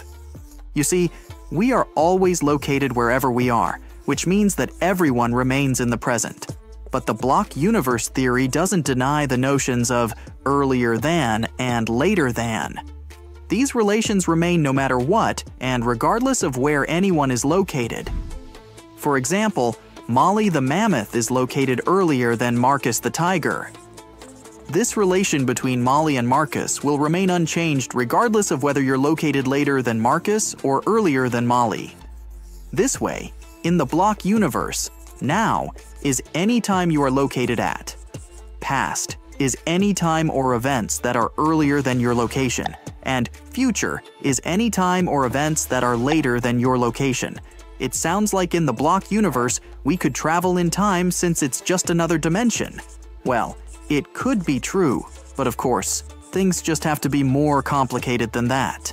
Traveling in time is way more difficult than traveling in space, but it's not impossible if you travel very, very fast. Traveling at extremely high speeds results in time dilation. We can travel into the future at a reasonable percentage of the speed of light, and to get to the past, we can use wormholes, shortcuts through space-time. But if we can travel in time in the block universe, can we change the past? Not really, because if you do, it'll create a contradiction. Keep in mind that, in this universe, the past is the same as the present or the future. What is past to you is future to someone else. And when traveling to the past, you're going to someone else's future. In the past, you'll act just like you do in the present, but you won't be changing the past. All your actions are already predetermined in the block universe. At the moment of the Big Bang, it's already clear that at one point, you'll travel to the relative past. Just like what you do tomorrow makes tomorrow the way it is and has always been, what you do in the past makes it the way it is and has always been. The events in the block universe do not change. As a time traveler, you don't suddenly appear in the past. It's always been the case that you're located in the past. And nothing a time traveler does can change anything in the block. Instead, whatever you do at any time makes that time the way it is. The universe is believed to have started around 14 billion years ago with a Big Bang. And as far as we know, it hasn't stopped expanding since then. But if it's so, the universe must have started somewhere, right? And there has to be the center of the universe somewhere out there. Well, experts claim there's no center of the universe. Neither is there any center of the expansion. It's the same everywhere. You see, it's wrong to imagine the Big Bang as an ordinary explosion. And the universe does not expand from the center outward. Instead, as far as we know, the universe is expanding equally in all places. In 1929, Edwin Hubble said he had managed to measure the speed of galaxies that were located at different distances from Earth. He discovered that the farther they were, the faster they were moving away from us. Does it mean we are at the center of the expanding universe? Unlikely. It just means that the universe is expanding at the same rate everywhere. And wherever you are, it will seem to you that you're at the center of the universe. Now, about that Big Bang. If you watched a regular explosion in slow-mo, you'd see material expanding out from a central point. Right after the explosion, the center remains the hottest point. Later, a spherical shell of material starts growing, moving away from the center of the explosion. The process continues until gravity stops this expansion. But the Big Bang was nothing like that. It was an explosion of space, not an explosion in space. According to the most common theory, there was no before to speak of, no space and no time. It means that the Big Bang was very different from anything we're used to and doesn't have any central point. Even if we had been able to observe it in real life, we wouldn't have seen an expanding edge with empty space beyond it. The only thing we can detect now is a faint background glow. It was left by the hot primordial gases that existed in the early universe. This is called cosmic background radiation, and it's uniform in all directions. It can mean only one thing. It's not matter moving outward from one point, but space itself expanding evenly. At the same time, the idea that the universe is expanding uniformly in all directions doesn't rule out the possibility that somewhere out there's a denser and hotter place that might be called the center of the universe.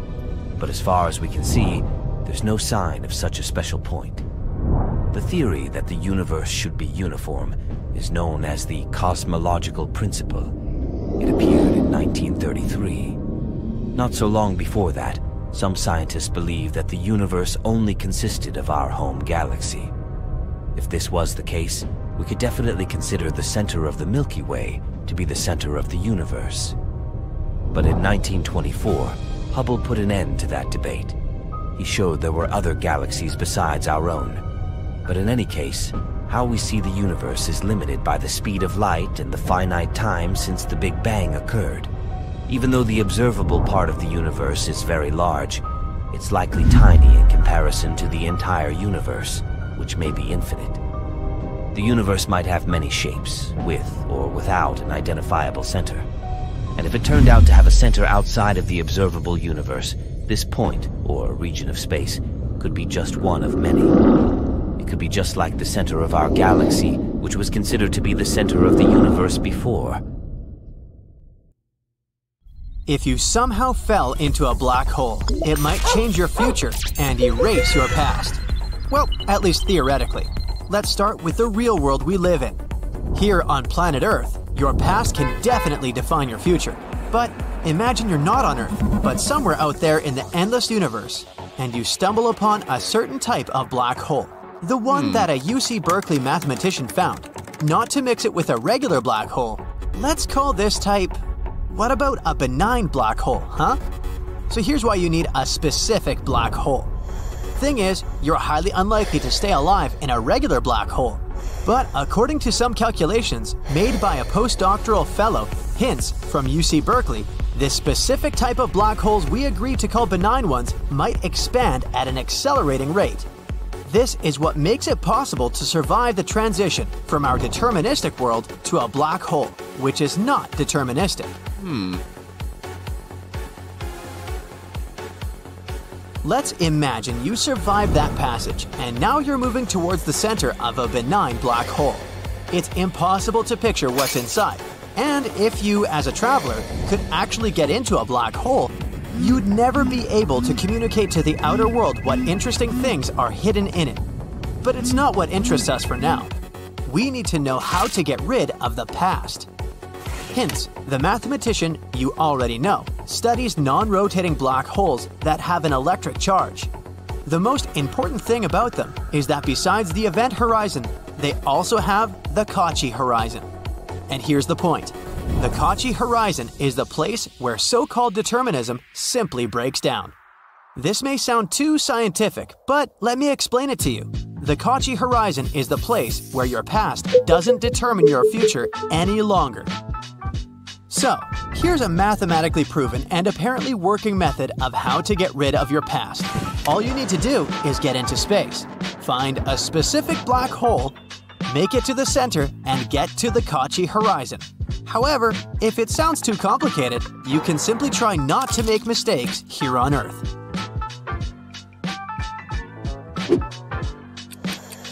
Yeah, ideas like your past gets cancelled, you have an infinite amount of options of how your future will evolve, and all that jazz sounds as unrealistic as they are appealing. Like, imagine no one knows you failed to get into college and get a degree, but from now on, you have every opportunity to do whatever you want. But only theoretically. In reality, once you get into the black hole, not that specific one we've already talked about, you're most likely to disappear once and for all. But hey, don't be sad. I'm only talking about your current physical form. It's a bit deeper than it might seem. Thing is, there's a curious principle of quantum mechanics that can be explained in a simple way. For starters, imagine that you're not a human being, but just information. You have your experience, your background, and your thoughts. All of these are the information you are. Now, let's make it even simpler. Imagine a USB drive or a book. Both of these things contain information. If you smash a USB drive that contains music and movies, it won't exist anymore in its physical form, but the information it had will never stop existing. Same with the book. If you burn it, the information it has doesn't get burned. It continues to exist, but in another form. So, this fun theory claims that even though someone passes the horizon of events, which is a point of no return before you get spaghettified, they don't stop existing. In simple words, these universe travelers still exist, but in the form of information. Now let's go back to the black holes. According to Stephen Hawking, black holes emit radiation. Radiation makes them shrink, and with time, I mean much time, a black hole can shrink so much that it eventually disappears. So what happens to the astronaut who got entangled in a black hole if it disappears? Nope, they won't be ejected from the black hole in the way they used to exist. However, they will still be ejected from there, but in the form of Hawking radiation. But it's just a theory. Right, you remember that no one knows exactly what happens in the black hole? Another theory says that what happens in the black hole doesn't really stay in the black hole. Sounds like a good alternative to Las Vegas if all the flights for the weekends have been booked. Some scientists believe that a black hole might have a portal where you can turn back time. According to this theory, there's a white hole at the end of a black hole. If you get there, you can undo things. Like, you broke your mom's favorite vase? Hop into the white hole and it'll be as good as new there. You cooked a scramble and made a fresh orange juice, but somehow lost your appetite. It's not a problem if you cook it inside a white hole. Voila! The eggs are unbroken. The oranges are uncut and juicy again. No more food waste.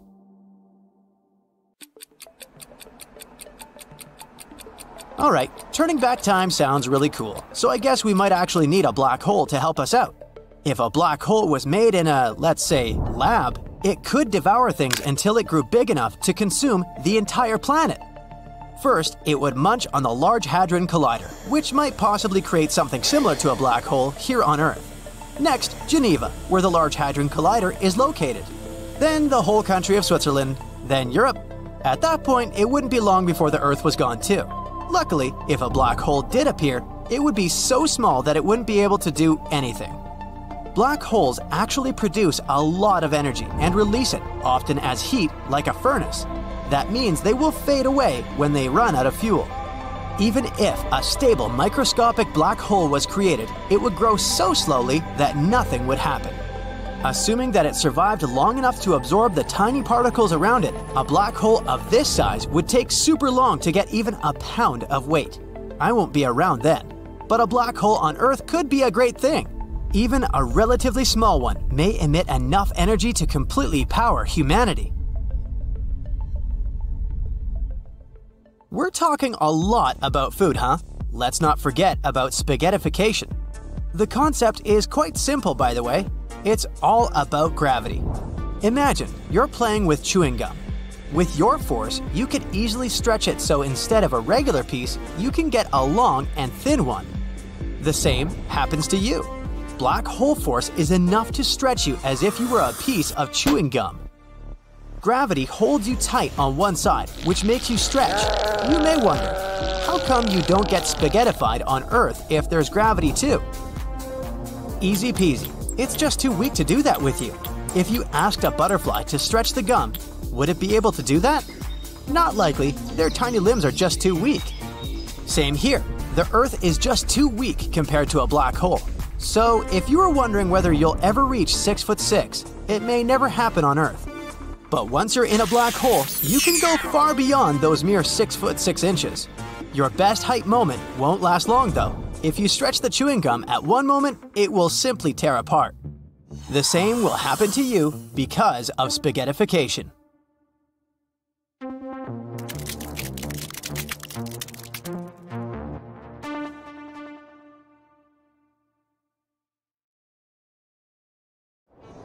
If the multiverse theory is correct, ours is not the only one out there. Which is as interesting as it is scary, right? Now, not every scientist is on board with this mind-bending concept. And let's be honest, the idea of actually making contact with these parallel universes sounds about as probable as winning the lottery while riding a unicycle. But hold on tight, because this strange concept isn't just limited to the realms of fiction anymore. Believe it or not, a bunch of scientific theories actually support the existence of parallel universes. And let me tell you, it's a topic that stirs up quite the debate in scientific groups. Now picture this. The universe we live in is mind-numbingly vast. We're talking billions, some say even trillions of galaxies swirling around, each packed with an almost uncountable number of stars.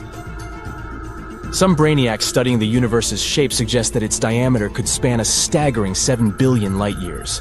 Others even argue that it might be infinite. Could there be more out there than meets the eye? Well, real scientific theories are exploring the possibility of universes existing alongside, beyond, or even mirroring our own. These intriguing concepts of multiverses and parallel worlds often intertwine with other, more familiar scientific ideas like the Big Bang, string theory, and quantum mechanics. In order for us to figure out what's out there, we have to rely on the information we're a bit more confident in, right? Let's rewind the cosmic clock about 13.7 billion years ago.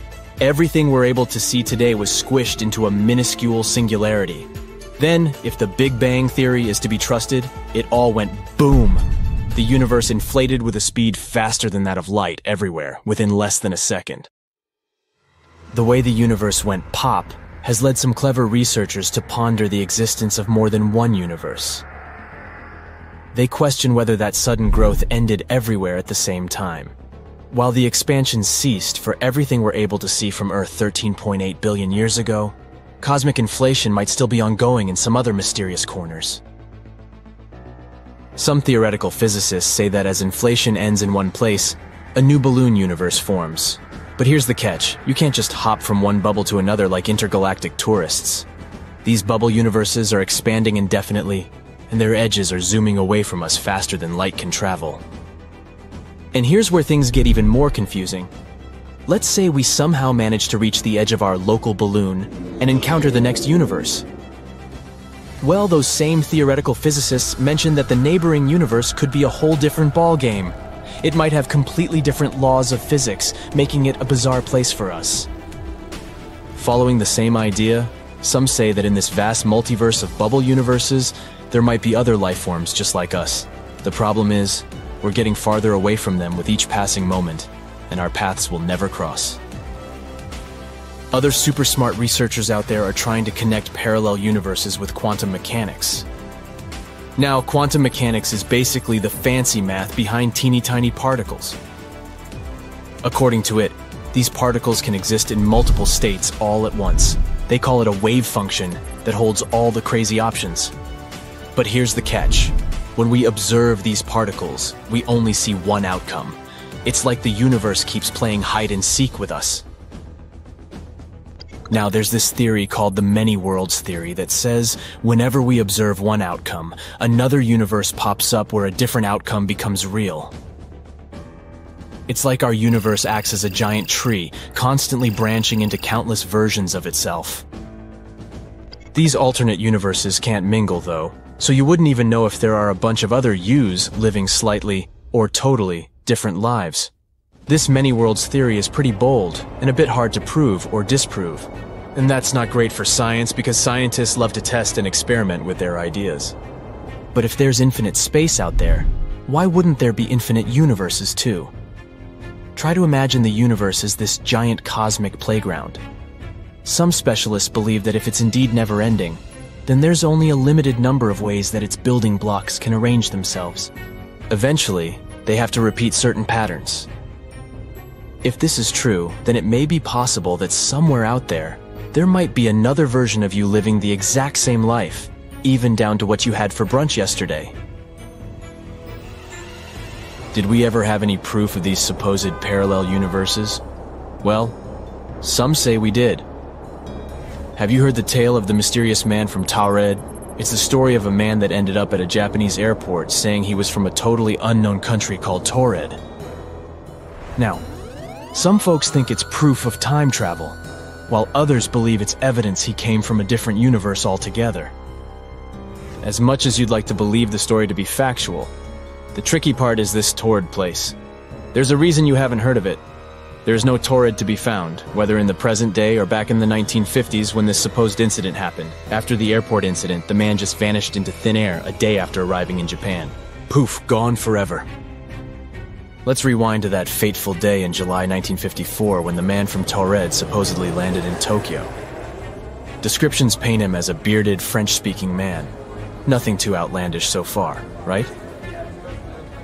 Depending on who's telling the story, things start to diverge a bit. In one version, when the man hands over his passport to get stamped, the Japanese officer's eyes bulge out.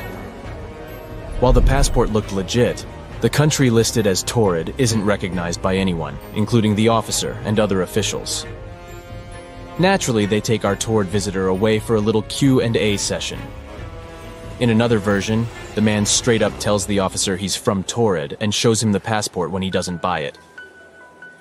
Our man from Taured then started trying to convince the officers that his homeland is the real deal. According to him, Taured sat snugly between France and Spain and would have been around for about 1,000 years. To prove his point, he even points to the area on a map that matches the Principality of Andorra. Obviously, things took a mysterious turn. The officers decided to hold the man in custody, suspecting he might be up to no good. They put him up in a nearby hotel for the night, but not without stationing 2 people outside his room to keep an eye on things. Can you guess what happens next? Drumroll, please. When the officers showed up the next morning, ready to continue their investigation, the man had vanished without a trace. No sign of escape, and to make matters even more puzzling, all his personal documents have magically vanished too. What if the man from Taured was a time traveler or an intergalactic adventurer? Some have even delved into the realms of science fiction to explain this bizarre event, and you won't believe the number of people on the internet who've latched onto it as evidence for alternate realities. One of the weirdest ideas suggests that the man accidentally stumbled into a parallel dimension and ended up at the Japanese airport. In that parallel universe, there's an Earth just like ours, but instead of Andorra, they call it Taured over there. Another idea floating around was that the man was a time traveler from the future. Sorry to break it to you, but the most reasonable explanation for the whole story of the man from Tord is that someone's imagination went wild. Since there are many versions of the same story, it's probable people just kept adding outrageous details to the case, to make it more sensational. The whole story simply snowballed into an urban legend, and there's little to no reason to believe we've once seen a time traveler or intergalactic hitchhiker right here on Earth. You might think falling into a black hole is as easy as falling into a giant pit, but boy, is it a whole different ballgame. To actually fall into a black hole, you would need some incredible luck and a dash of wizardry. Moreover, if you were watching something fall into a black hole, you wouldn't even see it. Why? Well, let's try to understand the magic of physics. Falling into a black hole is really tricky. First of all, to even have a chance of doing this, you would need to aim perfectly and start your journey from very far away. It's like trying to hit a tiny target from a long distance. That's because black holes exist within galaxies, which are filled with other objects like stars, planets, and gas clouds. These objects have their own gravitational forces that can influence the path you need to take. It's like you have to carefully navigate through the room, avoiding bumping into others or getting pulled off course by their movements.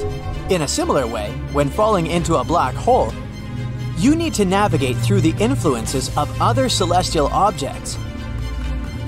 As you get closer, things get even more complicated.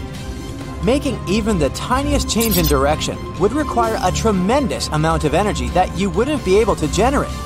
It's like trying to steer a spaceship with no fuel left. This is because the black hole's gravitational pull is immensely strong. Once you pass the point called the event horizon, there's no coming back. You wouldn't be able to control anything. Now, even if you somehow manage to get on the right path and avoid all the obstacles, there's still a dangerous situation waiting for you. The intense heat and energy around the black hole, called plasma, would fry you as you get closer. So, you would need some impossibly strong protection to get even close to it. But not only is it nearly impossible to fall into a black hole, it's also impossible to see someone falling in it. Why? Let's find out. Imagine you're standing far away from a black hole, watching something getting closer and closer to the event horizon. As this thing, let's say it's a spaceship, falls into the black hole, two very strange things start happening. First, the color of the spaceship will change. You see, the gravity near a black hole is incredibly strong, much stronger than anything we experience here on Earth. This intense gravity affects everything around it, including light. Now, light has this fascinating property where it carries energy.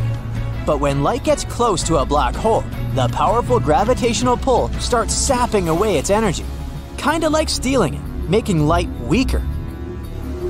And you know how when you look at a beautiful sunset, the sun appears to be this warm, reddish-orange color?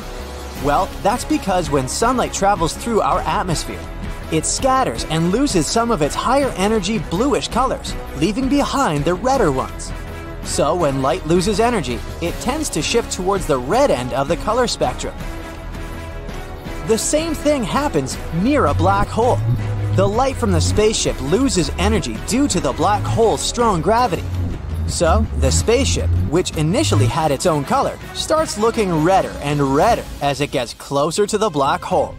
It's as if the black hole is casting its magical spell, changing the color of the spaceship itself. The second weird thing is related to time. According to a theory of general relativity, gravity can mess around with time itself. And it works in a very strange way, because none of you, not you, not people on board a spaceship, will feel this change. For you, an observer in this scenario, time is flowing just like it always does. You're just sitting there, sipping your space lemonade and watching the spaceship's journey. For people on a spaceship, things are the same. Their watch ticks away at a regular pace, and they go about their day as usual. But, objectively, for you, it would be like watching a spaceship fall in slow motion. It will seem to you that it's been falling into a black hole for weeks or even years. You might turn 80 and the spaceship is still out there. Crazy, right? Now, if time slows down for the spaceship, it means the light it emits also slows down. So imagine someone on that spaceship flicking a flashlight on and off. But because time is moving so slowly, the light coming from the flashlight also moves in slow motion. It takes ages for each burst of light to reach your eyes. You'll be watching a spaceship as if you're watching a video in super slow motion. And when light takes longer to reach your eyes, it becomes weaker and dimmer, just like a fading star. So, as the spaceship gets closer and closer to the black hole's event horizon, not only does it start looking redder, but it also appears dimmer. So it becomes harder and harder to see the spaceship as it gets closer to the black hole. It slowly fades away, like a disappearing act on the grandest stage of the universe. Pretty mind-boggling, isn't it? But that's all about you, the observer. And how are people on board doing? What do you actually experience when you fall into a black hole? As you get closer to the black hole, something really weird starts happening. The gravity near the black hole is so powerful that it stretches and warps everything around it. So the difference in gravitational pull between your head and feet becomes significant. This difference creates a tidal force, which stretches your body like a long, thin shape. It's a process that's scientifically called spaghettification. Essentially, you would be stretched into a human noodle. Being turned into spaghetti might sound fun for a pasta lover, but it's definitely not so great for an astronaut. Meanwhile, colors around you begin to warp and distort, creating a dazzling light show. It's like riding a roller coaster through a rainbow tunnel. Twists and turns, flashes and sparks. It's an exhilarating, mind-bending experience. And then, what happens to you depends on the type of black hole. First, we have classical black holes. These are black holes that exist forever. If you fall into this black hole, it would take an incredibly long time to reach the center. The center would keep getting closer and closer, but you would need an almost infinite amount of time to reach it. So it would feel like your journey would never end. And then we have evaporating black holes. These black holes can evaporate over time due to a process called Hawking radiation. It's just like the ice cubes melting away. These black holes have a limited lifespan, and it's basically impossible to fall into one of them. As you approach the evaporating black hole, you find yourself hovering near its edge, the event horizon. It's like being stuck at the entrance of a super cool amusement park. But guess what? This amusement park is shrinking. The black hole is evaporating, and as it does, the event horizon gets smaller and smaller. So you stay right at the edge, tracking its every move, but you will forever stay in this event horizon without ever crossing it. But remember, once you pass the point of no return, there's no way back. You're on a one-way ticket to the mysterious heart of the black hole, the singularity. At the singularity, everything goes bonkers. Our current understanding of physics goes haywire, so it's a bit like entering a magic show. What happens once you reach the singularity? Is there anything on the other side of a black hole? We have no idea. It's a big mystery for us, but maybe we'll figure this out someday. So, my friend, it's best to admire black holes from a safe distance and let your imagination soar with the incredible wonders they hold. Just remember to keep your pasta on your plate and not near these cosmic spaghetti makers. So imagine that ChatGPT will start perceiving itself as a person and will feel emotions in a few years. Many people are afraid that it will want to take over the planet. However, this fact won't be as important as the question people will start asking themselves at that moment. If humanity has created a machine with self-awareness, then could it be that humanity was also created artificially? Now, artificial intelligence lives on the internet, computers, and in digital reality. But what if we also live inside a huge, powerful computer? What if our universe is just a simulation? The most extraordinary thing is that some facts seem to point to this. There's a whole science in the world that studies this theory. It's called information physics, and it assumes that time, space, and matter are not fundamental natural phenomena, but bits of information. This information forms a picture that creates the laws of physics for us. For example, we feel cold and warm not because atoms get cold or warm, but because their movement accelerates or slows down. The speed of particles can be like bits of information. Billions of them could form the picture of reality. Once, philosopher Nick Bostrom said that an advanced civilization could create such complex technologies that simulations of these technologies would be indistinguishable from our reality. And Elon Musk said in 2016 that we were most likely in a simulation. Wow. The laws of physics resemble a giant code that programmers write when creating apps or games. For many of us, all these complex trigonometric equations and formulas of the laws of physics are too complicated. Tell me about it.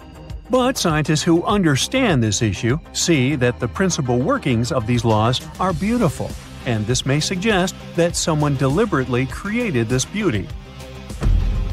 Virtual worlds, apps, or games are based on information processing. If you delve into this information, you'll see that it consists of bits and pixels. Any picture on your phone screen is pixels, and any file transfer process is based on bits. They add up to bytes, kilobytes, megabytes, and so on until a bigger picture is formed. And if our life is a simulation, it must also consist of bits. In our case, pixels and bits are atoms and other particles that make up our universe. There are processes inside your computer and phone with maximum speed limits and computing power. If you start exceeding it, then your device will start working more slowly. So, in our reality, there is also a maximum speed limit. This is the speed of light.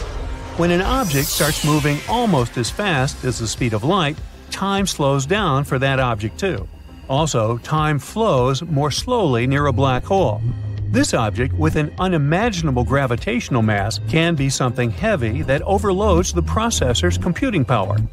There's also such a thing as quantum entanglement, in which two particles can be connected even though they're far away from each other. Electrons travel around an atom. They are connected, and if the property of one changes, the second one will react. And even if you place these electrons on different sides of a galaxy, they will retain this connection. How is this possible? Scientists don't know. A double-slit experiment is one of the most famous experiments that hint that our world is a simulation. The existence of this experiment can be reduced to a simple thesis that the world exists only when we look at it or interact with it through touch, hearing, and other senses. So imagine that you've launched a new game on an old computer. Sometimes the game map freezes.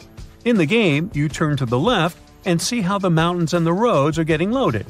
Then you turn to the other side and the same thing is happening there. In other words, the world in the game only loads when you look at it through the eyes of your character. This is necessary to facilitate the work of the processor.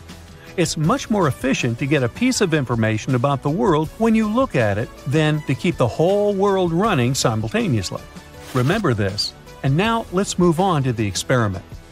So, you have a device that fires small balls of light, photons.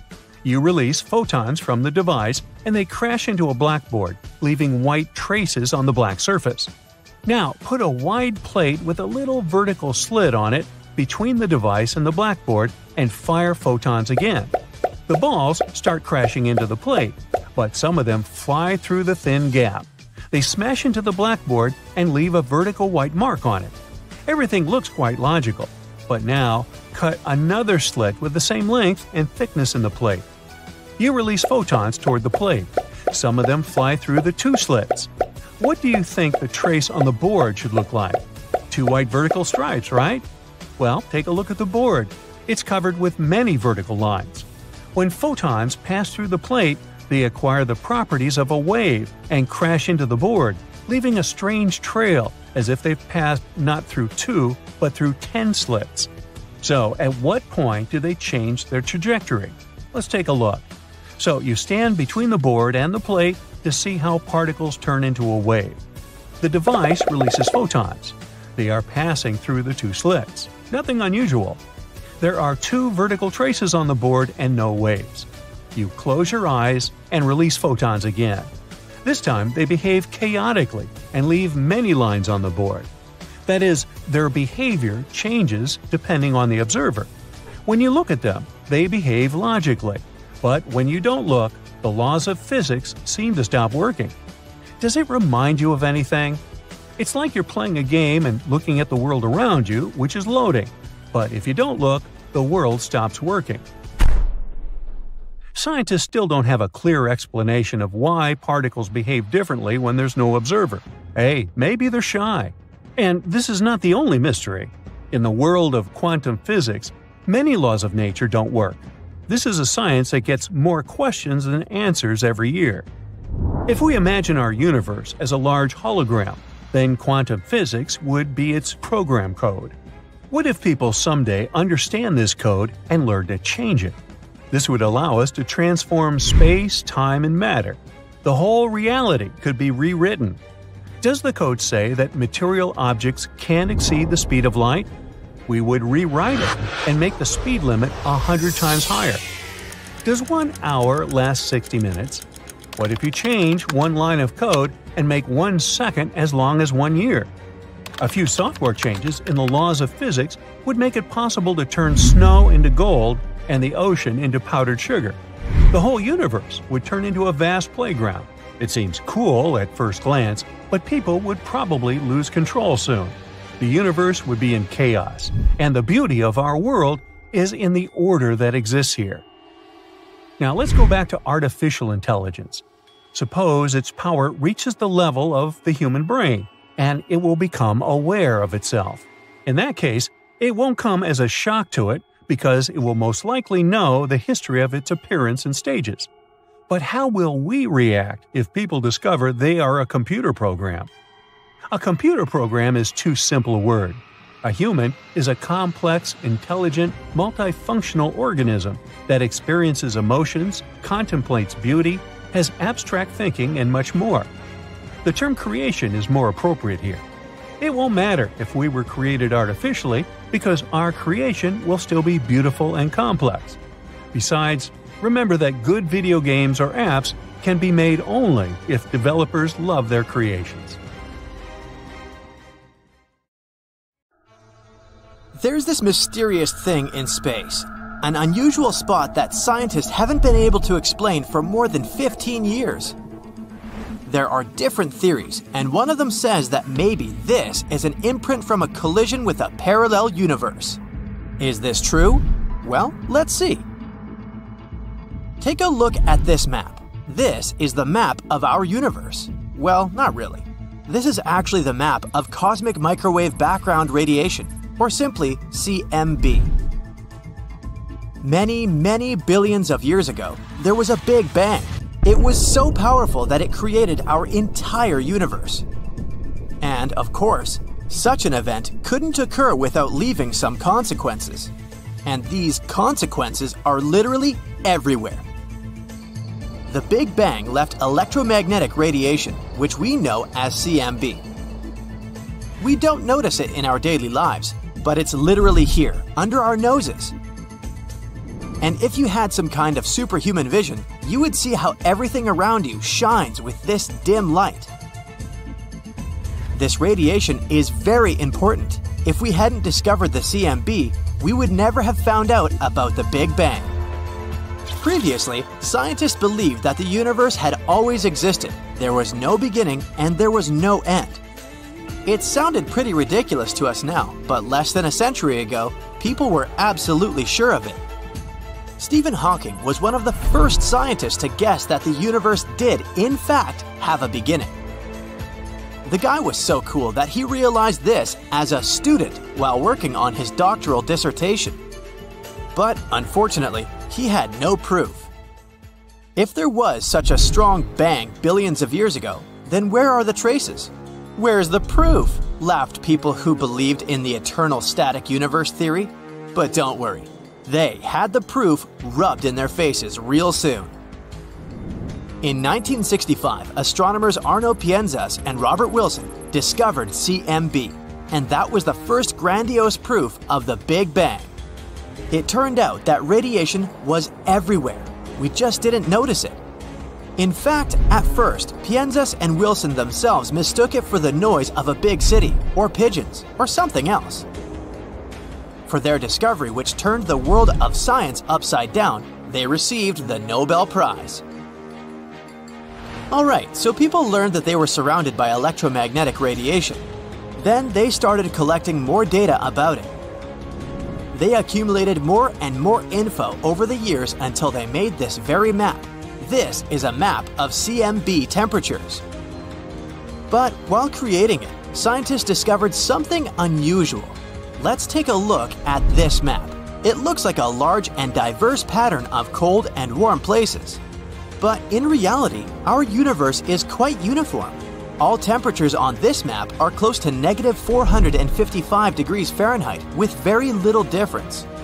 All temperature fluctuations between these places are small, and each tiny speck actually spreads over millions of light years. So everything in our world is pretty calm and stable, except for one point. This cold spot right here. Astronomers first discovered it in 2004.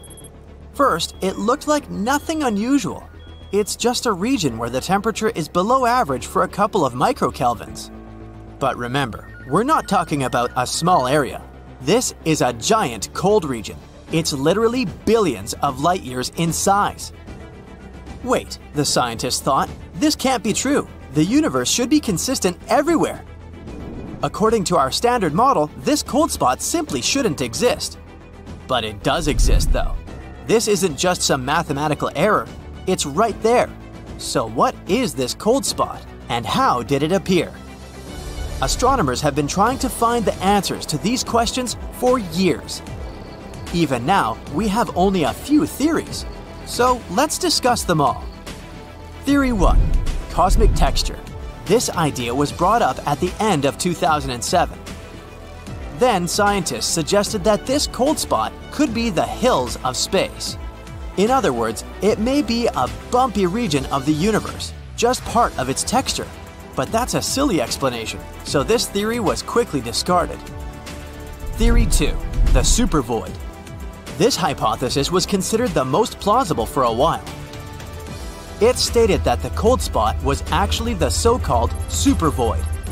It's a terrifying, dark place of our universe with almost no galaxies. And because it's an empty region with almost no stuff in there, it seems cold to us. However, this theory was refuted in May 2017. After carefully examining the cold spot, scientists found out that there were no signs of a supervoid there. Moreover, voids and supervoids, which actually exist by the way, are still very small in size. The cold spot is literally thousands of times bigger than them, so there must be some other explanation. And there is one, perhaps the most bizarre of them all. Theory 3. A parallel universe. This controversial idea was put forward by cosmologist and theoretical physicist Laura Mersini-Houghton. She suggested that the cold spot could be an imprint from the collision of our universe with a parallel one.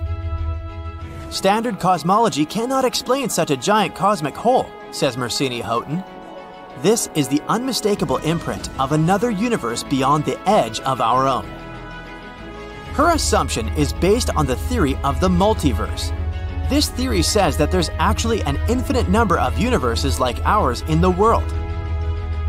They constantly collide with each other, giving each other a push which creates a new Big Bang. So maybe the cold spot is a bruise from such a collision. For quantum mechanics, such crazy theories are pretty common, but for standard physics and our simple understanding of the world, this is earth-shattering. Of course, we need strong evidence. And Mersini-Houghton's team has begun to work on it. Professor Tom Shanks from the Center for Extragalactic Astronomy at Durham University also participates in this research. The craziest sounding of the exotic models for the explanation of the cold spot, the multiverse is actually the most standard in terms of our current model of the universe, he wrote in one of his works. So, what evidence do we need? Well, our cold spot is located in the southern hemisphere. According to Shanks, if there really was a collision between two universes, we should find another cold spot, and it should be in the opposite northern hemisphere. If astronomers actually found it, this theory would be confirmed, and it'd become the first proof of the existence of a parallel universe. But it's not that easy. To find a second spot, we need the latest, highly sensitive telescopes. We also need to find out some info about the nature of dark energy, how it affects space, and, in other words, there's still a lot of work to do. Not so long ago, scientists actually believed they had discovered the second spot. Researchers from New Mexico thought they had found it in the northern hemisphere. But unfortunately, this is likely to be a mistake.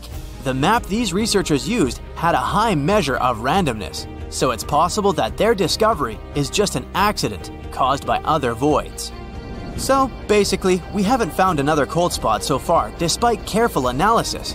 But again, even the best modern equipment is not perfect, and it doesn't mean that there's no second spot. It just means that we haven't found it yet. But if one day we did find it, it could change the world of science forever. We'd confirm not only the theory of parallel universes, but also the famous string theory. It could explain everything that occurs in our world. But if this happens, we'll get even more questions than we already have. How did these two universes collide? How does it all work? So far, it's all just guesswork. We can't claim that the cold spot is a print from the collision of parallel universes. But we can't refute this either. Actually, we may never know the truth at all. But it's still interesting to strive for it. Imagine a being so powerful it can suck in entire galaxies, so mysterious it's invisible to the naked eye, and so impressive it bends the very fabric of space and time to its will. Yes, meet my mother. Nah, just kidding. Actually, meet the ultimate superhero of the universe, the black hole star. What is it and how does it work? Well, let's find out. The universe is full of marvels, and the black hole star is one of the most impressive ones. It's a supermassive force that can bend the laws of physics, and a true enigma for scientists to unravel. No wonder science fiction writers find them so captivating. A black hole star, also known as a quasi-star, is a hypothetical type of extremely massive and luminous star that may have existed early in the history of the galaxy. They're predicted to be as luminous as a small galaxy, but unlike modern stars, they weren't powered by nuclear fusion in their cores. A quasi-star's energy would come from material falling into a black hole at its core. And yes, just like a normal black hole, these stars have the power to suck in anything and everything that gets too close, including stars, dust, and even entire galaxies. But how is it possible that the star is born from a black hole? And what's more, how do they continue to coexist together? Well, first let's discuss how black holes are born in general. It all starts with a supermassive star, one that is at least a few times more massive than our own sun. This giant of a star burns bright and hot, shining with the light of 1,000,000 suns. But eventually, it runs out of fuel and its fate is sealed. As its lifespan comes to an end, it makes one final massive boom, a blast so powerful it can outshine an entire galaxy. This blast is called supernova. During this boom, the outer layers of the star fly away, while the core gets squished together by its own gravity. If the squished core is heavy enough, it can keep squishing until it becomes a black hole. And just like that, a black hole is born. Don't even try to put diapers on this thing. Now, this cosmic monster baby can continue to grow by swallowing up anything that comes too close, including stars, dust, and even entire galaxies. This is basically what's happening now in our universe with supermassive stars. But what about quasi-stars? The formation of a quasi-star could only happen early in the development of the universe, before hydrogen and helium were contaminated by heavier elements. And because of that, quasi-stars have one important feature. They are gigantic, so enormous that it's literally impossible to imagine. They may have been dwarfing even the largest known modern stars, like VY Canis Majoris and Stephenson 218. No wonder they're so scary. They were born from protostars, one of the first stars in the universe, the great-great-grandfathers of, everything. So now imagine a protostar so massive that its core collapses into a black hole, just like we described before. But the key difference is that in a regular supernova, the outer layers of the star are blown away by the energy released during the boom. Meanwhile, in a quasi-star, these outer layers are massive enough to absorb the energy without being blown away. What do we get in the end? A star with a black hole in its core that weighs from 1,000 to 10,000 solar masses. This quasi-star is about 14,000 times bigger than our Sun, which makes them bigger than any star we know today. These celestial titans have some pretty crazy properties. Once a black hole is formed at the center of a giant protostar, it starts to give off a ton of energy. This energy helps to balance out the force of gravity, making it kind of a giant fusion-based star. They would be so bright that each one would look like a small galaxy. Quasi-stars would have a pretty short lifespan, around 7 million years. Just for comparison, our Sun is about 4.5 billion years old, and it's only halfway through its lifetime. But either way, during this short period, the black hole at the center would grow to be about 1,000 to 10,000 times the size of our Sun. Quasi-stars are also thought to be super hot, with temperatures reaching over 17,500 degrees. But as a quasi-star gets older, it starts to cool down, and its outer layers become see-through. Eventually, it cools down to a temperature of 6,740 degrees, and at that point, it's curtains for the quasi-star. It can't survive at that temperature, so it just dissipates, leaving behind an intermediate mass black hole. Unfortunately, right now, there's no observational evidence for the existence of quasi-stars. This is because they're thought to have only existed a very, very long time ago. They may have been very massive population 3 stars, which are extremely rare and difficult to detect. It's also very unlikely that any of them would still exist today because of their super short lifespan, only 7 million years. So why do scientists believe that quasi-stars could have existed? Because they're looking for ways to explain how supermassive black holes formed so early in the history of the universe. They're found at the center of most galaxies. But how could these monsters have formed so quickly? After all, it takes a really long time for small black holes to grow into supermassive ones. This is where the idea of quasi-stars come in. These stars aren't just destructive forces of nature. They're like the black belts in the martial art of gravity. They can bend and twist anything to its will. That's why these stars, if they really existed, had to play a crucial role in the evolution of galaxies. They must have been instrumental in shaping the universe as we know it. So, those intermediate-sized black holes that they left behind could eventually turn into supermassive black holes in the center of galaxies. But we're still yet to solve this cosmic mystery. Detection and study of black hole stars is like trying to find a needle in a haystack. Only instead of a needle, it's an invisible and mysterious object. And instead of a haystack, it's the vast expanse of space. But with the help of some pretty cool technology and a lot of brainpower, scientists are getting closer to uncovering the secrets of these celestial giants. Here are some things that can help us in this research. First of all, gravitational waves. They're like ripples in the fabric of space-time, caused by the movement of massive objects. Albert Einstein predicted them way back in the 20th century, but they were finally detected only in 2015. We caught them by observing the collision of 2 black holes. This discovery confirmed that black holes can merge and that they're a powerful source of gravitational waves. Scientists think that by studying these waves, they can learn more about how black holes form and grow. We can also try to detect quasi-stars by observing the effects of their gravity on nearby objects. It's like trying to spot a criminal by their fingerprints. For example, if a black hole is located near a star, scientists can observe the star's light being distorted as it's pulled toward the black hole. And of course, we can use our technologies, such as X-ray, infrared, and radio telescopes. This allows us to study black holes in various ways and at different stages of their lives. In other words, scientists are working hard to uncover the secrets of these celestial giants. We develop new telescopes, search for primordial black holes, and try to understand the connection between black hole stars and dark matter.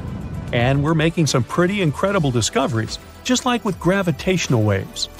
All these things will bring us closer to uncovering the secrets of quasi-stars. And when we find out the truth about them, it will become a new page in our scientific history. TRES-2b, or not to be, is a planet where night never ends. And it's not your regular night with stars shining in the beautiful skies. Here it's pitch dark and scorching hot. TRES-2b is a gas giant, roughly 1.5 times more massive than Jupiter, and its surface absorbs light better than charcoal. It might also have a faint dark red glow because of its burning air, which is as hot as fresh lava. Lovely. In the star system of 55 Cancri, there are 5 planets, 4 of which are gas giants similar to Jupiter and Saturn. But the 5th one, or rather the first because it's closest to the star, is different in a most horrible way. 55 Cancri e is so close to its sun that half the planet's surface is a literal ocean of molten lava. The other half is in eternal darkness because it never sees the sun. The planet is always turned to its star on one side, and between the scorching and the dark, there's the twilight zone, a thin strip of gloomy nothingness. That's a getaway spot. HD 189377b, I'm not going to say that again, is the only exoplanet in the orbit of its star, and at first glance it looks quite pretty, blue and white swirls making up wondrous patterns on the surface. But these pleasant colors actually come from hard silicate particles in the planet's atmosphere, which means it rains glass here. But the worst is that winds reach the speed of 5,400 miles per hour, or almost Mach 7. Well, for comparison, the fastest wind speed on Earth was 254 miles per hour, over 20 times less.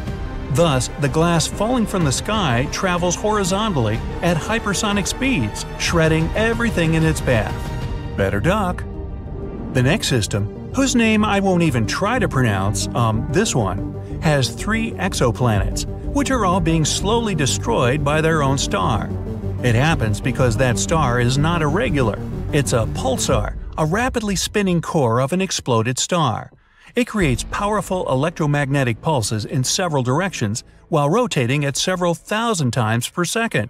As a result, the planets orbiting this deceased star are slowly being eaten away and will eventually disappear entirely. Kepler-70, hey, I can say that one, is a hot blue dwarf star that exploded into a red giant some 18 million years ago. At the time, it was orbited by at least 2 planets, the closer of which was a Jupiter-like gas giant. Its name was Kepler-70b, and it still exists, but the overgrown star consumed it and transformed it into a blazing hot rocky world. Right now, it's one of the hottest planets ever discovered. Its temperature is higher than the surface of our Sun. It was lucky to survive spending time inside the star, but it's evaporating now and will probably be no more in the near future. WASP-12b is one of the weirdest and saddest planets out there. The enormous gravity of its star, combined with the planets consisting mostly of gas, result in the star slowly devouring its protege. So pal, what's eating you? My mother. WASP-12b has already taken the form of an egg, stretched toward its merciless sun, and it's unable to do anything with its condition. In another 10 million years, the planet will inevitably succumb to the voracious star's appetite. Hey, you asked. If you ever wondered what it's like to walk on ice and hot coals at the same time, Gliese 436b is a planet that would give you a vivid example. Being extremely close to its sun, the Neptune-sized exoplanet boasts temperatures hotter than a blazing oven, and yet it's covered in ice, which burns incessantly. This ice is much denser due to the enormous gravity of the planet, staying solid even under extreme conditions and not melting away. No list of frightening worlds could do without mentioning Venus, the Earth's evil twin. The second planet from the Sun has an atmosphere so thick and full of clouds that its surface is much hotter than that of Mercury. Volcanic eruptions constantly thrash Venus. Its gravity is almost 100 times stronger than ours, and those clouds I mentioned are not made of water, but of sulfuric acid, which condenses and rains down on the ground, adding to the inferno. But even if you were brave, or crazy, enough to try to pass through these clouds, you probably couldn't. The winds up there are as strong as some of the most powerful hurricanes back on Earth. Here we have a very long name for a very, very cold planet. Although the host star is not too far away, it's a small and rather cool red dwarf, whose light and heat barely even reach the planet. The temperatures out there fall as low as minus 370 degrees, which is only marginally warmer than absolute zero. The exoplanet is thus dark, gloomy, and covered in eternal ice that never thaws. I thought I thaw that thumbworth. Still, if it has a rocky core, it might generate some heat, so there's a chance that deep below the frozen surface, some unknown alien things might lurk. Dimidium, located roughly 50 light-years away from our solar system, is a planet hostile to any living thing on many accounts. It's tidally locked to its sun, which means one of its sides is always facing the star, while the other is always turned away. The hot side is heated to over 1800 degrees, perpetually blown over with winds reaching 600 miles per hour. And that's winter. Well, actually, I don't know that. Despite Dimidium being a gas giant, it has a large amount of iron in it, which melts and evaporates in the atmosphere, creating clouds. And when those cool down, they fall on the surface in the infernal rain of molten iron. That'll test your mettle. Oxygen is usually viewed as an element that might bring life to a planet, but this is definitely not the case for Osiris. Scientists were shocked to find oxygen on this planet, or rather around it, because it's 8 times closer to its star than Mercury is to the Sun. This extreme distance makes Osiris a living melting pot, where anything that could burn will. It's also responsible for a very short orbit of the planet around the star. A year on Osiris is just 3.5 days on Earth. To boot, the atmosphere of the planet is constantly blown and melted away by the heat from its sun. Vacation? Nah, let's keep looking. Karat Exo 3b is neither as hot nor as cold as some of the others on this list, but it's terrifying in its own more insidious way. It's a gas giant similar in size to Jupiter, yet 20 times denser. This makes this exoplanet's gravity weigh down on everything on its surface 50 times more than it would on Earth. Stepping on it would be your ultimate doom, because you'd be immediately crushed by the density of its atmosphere. Karat 7b is another oven-like world. Its day-to-day temperature is over 4,000 degrees. Combined with the rocky surface, it presents an infernal landscape. The rocks on the ground bubble and boil, evaporating in the atmosphere, where they cool down and eventually fall back on the surface in a brimstone rain. The saddest thing about Karat 7b is that it might have once been a gas giant whose atmosphere melted away from the heat, leaving only the scorched core. This is our home planet Earth and its satellite, the Moon. Zooming out, and here's our solar system. A bit more, the Milky Way galaxy. And we're a small dot among an infinite number of stars.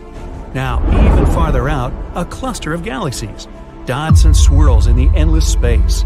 Further, there's Laniakea supercluster. That little dot here is our galaxy. Moving on, Hydra Centaurus supercluster. Huge clusters comprising thousands of galaxies are no more than a speck from here. Next, Pavo Indus supercluster. This is an area 200 million light-years wide. We can zoom out until we see the entire observable universe.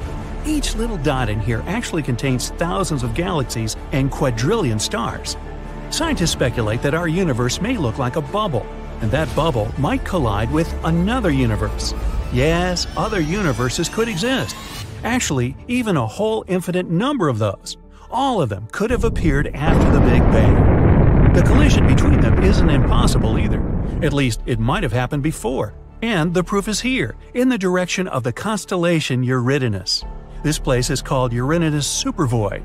It's about 1 billion light-years wide. By comparison, the width of our entire galaxy is only about 100,000 light-years. There's absolutely nothing in this place, and it may be a trace from an old collision between our universe and another. Scientists think they were passing by each other. When the distance between them was minimal, the gravitational forces of the bubbles began to pull toward each other, just like two drops of water trying to connect when they're close. But the speed of the universes was too high for them to continue interacting, so the other universe just tore out a piece of our bubble. There might have been about 10,000 galaxies in that void, and all of them were either destroyed or taken over by the other universe. Let's travel to the edge of our universe to see how this collision might have taken place. We're 10 billion light-years away from our home.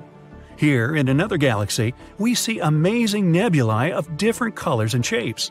And if you look in the other direction, there's a huge wall moving at us. All these bright sparks on it are enormous galaxies about to collide with us. But in fact, it's a humongous mirror that only reflects our universe. Here, space-time is distorted and begins to be pulled into another universe at a tremendous speed. The usual law of physics may simply stop working at this point. Gravity may disappear, and with it, all the stars would explode and people on the surface of planets would hang in weightlessness. But if the universes didn't go at a tangent but crashed directly into each other, things would be much scarier. The enormous amount of collision energy would probably cause an incredible explosion. Its force would simply destroy everything in our bubbles. Still, the two bubbles might begin to merge too. At first, all galaxies at the edge of the universes would be torn apart, but then the merger would begin. The galaxies would start moving chaotically. They would fly past each other, break apart, collide, and explode. The collision of two galaxies is an accident of enormous proportions, and it might happen to our home quite soon, in space terms. The Andromeda Galaxy is heading our way.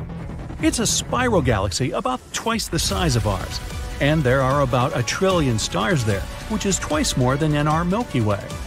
At the very center of this bright galaxy lurks a dark beast, a black hole. Its weight is 2 8/8 of the Sun's mass. Red giants hundreds of times larger than our Sun. Pulsars emitting enormous amount of energy like spotlights. Rogue stars, and many large and small black holes. This soup of dangerous objects is moving toward us at 68 miles per second. A trip to New York to Los Angeles at that speed would only take half a minute. The disk of Andromeda can already be seen with the unaided eye on moonless nights. As time goes on, it'll get even bigger.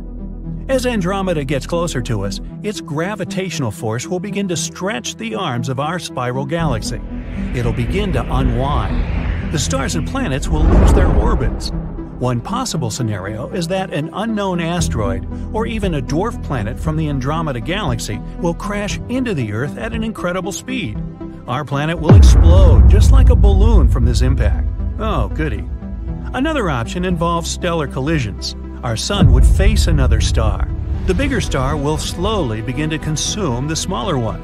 First, it will steal the light upper layers from it, and then it will eat it just like spaghetti. Or even like rigatoni. When a large star reaches its critical weight, it will burst. This explosion will destroy everything around it, including our solar system. Perhaps the shockwave will even reach other neighboring stars. Yet another scenario is that our solar system will be thrown into dark space. Imagine a tennis ball tied to a rope. You take the rope and spin the ball over your head like a sling. Then you let go of the rope and send the ball flying. This is what will happen to the Sun and all the planets around it. We'll find ourselves in dark and cold space. But life on Earth will not be affected. We'll still have our bright star to keep us warm. The only disadvantage is that all the stars in our night sky will disappear. And the most likely possibility is that the merger of two giant galaxies will have no effect on us at all. The thing is, the distance between stars and planets in space is enormous. So they can all just mix together and form one giant cloud. It would be like shoveling fine sand through a big sieve. The objects won't interact with each other. But the most interesting thing will happen to the black holes in the centers of our galaxies. Right now, there's a dense cluster of stardust and stars around them. As Andromeda and the Milky Way come closer together, they will begin to dance with each other. Gee, will it be the twist or the foxtrot? And when the black holes get close together, they'll begin to swallow all matter around one another. billions of tons of colored stardust, asteroids, and star particles will fly toward the very center of either black hole. It might seem like this process happens very slowly, but it's an illusion. Super heavy objects like black holes warp the space-time grid, so time is much slower near black holes. And all objects that seemingly stay on the event horizon for weeks or even months are actually long gone. When the black holes finally come together, they merge into one supergiant black hole, but its mass is slightly less than the combined mass of the two dark monsters. Some of their weight is transformed into collision energy. This energy is released so strongly that its waves can be felt in other galaxies. Now, a huge black hole gathers all this dense and hot core of the two galaxies around itself. At some point, the black hole feels full and throws out powerful jets of energy into space. This is called an active galactic nucleus. It's one of the brightest phenomena in the universe and the most powerful source of electromagnetic radiation ever known. These jets may be more than 5,000 light-years long. By comparison, the distance from Earth to the nearest star, Proxima Centauri, is only 4.2 light-years. And the explosion that accompanies the jets has the power of 100 supernova explosions. Wow, blows my mind. The blast wave from this event could even reach the edges of a new galaxy, and this outburst would be visible from millions of light-years away. Now, there are dense clouds of multicolored dust at the center of merged galaxies. The weight of these clouds is so great that they begin to shrink and take on a round shape. Gradually, they become so heavy that they compress the core and nuclear reactions start inside them. The temperature begins to rise and soon, boom, there's a supernova. It's a veritable fireworks show at the center of the galaxies. Stars erupt from the fog and form new hot worlds. At this point, the arms of the two galaxies that were previously pulled out slowly return to their former shape. The super-heavy center of our galaxy has such a gravitational force that it affects stars and nebula hundreds of thousands of light-years away. The galaxy's arms twist again, and we see the new and finished galaxy, the Milkomeda, or Milkdromeda. Hey, how about the Andro-Milky Meter way? Blah blah blah. Well, that's hard to say. 13.8 billion years ago, a mysterious explosion happened in space. It was chaos, a time when the stars, planets, asteroids, the rest of the space bodies, and galaxies were born. It was the Big Bang, a theory we all know about. But no one knows for sure what happened, where the universe came from, and what was there before. Some even think the universe went through a cycle where it contracted and expanded several times. In 1991, a cosmologist from Stanford University named Andre Linde had submitted an article with the main idea that there was a possibility the universe had been created in a laboratory. His theory said there was a chance an advanced civilization somewhere out there had created our universe. This civilization has made an entirely new cosmos that later evolved its own planets, stars, and intelligent forms of life. 30 years later, many scientists take this theory pretty seriously. They even started talking about things that we, as a civilization, can do to get to such an advanced level. The theory says this advanced civilization decided to add technology that helped to create a new universe out of nothing. It happened through quantum tunneling. It's when an atom can appear on the opposite side of some barrier, even though it's supposed to be impossible, considering the laws of physics of our world. Like if you wanted to pass a tall wall, but you can't pass it with ladders or go around somewhere. Imagine you can just walk through it like a ghost. In our world, it's not possible, but a more advanced civilization perhaps can do it. Plus, they realized how they could create new universes. Right now, on the cosmic scale, we could be a Class C civilization.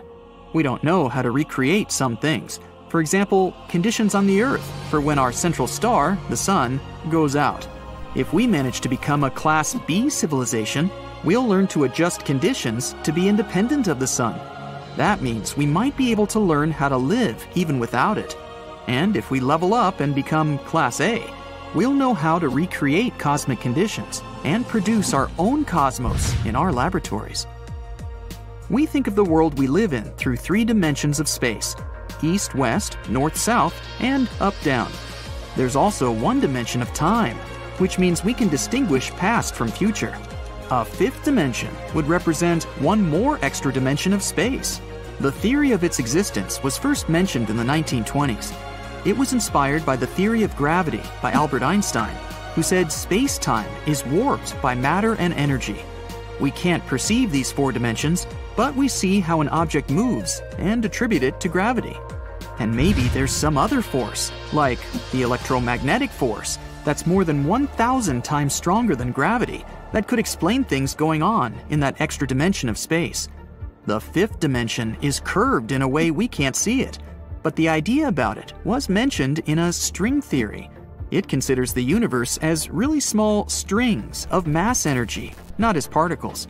They vibrate in 10-dimensional space-time, considering 6 dimensions are rolled up way smaller than a single atom. That led to the picture of the universe as a 3D island that floats in 10-dimensional space-time. Also, the fifth dimension might be an excellent explanation to tell us more about dark matter. That's the invisible stuff with a mass, but we can't see it, nor can it interact with ordinary matter. And dark matter is 85% of all the matter in our universe. The universe can't be still. It's constantly in motion, either contracting or expanding. We used to think there were 100 billion galaxies, but it turns out there are more than 1 trillion.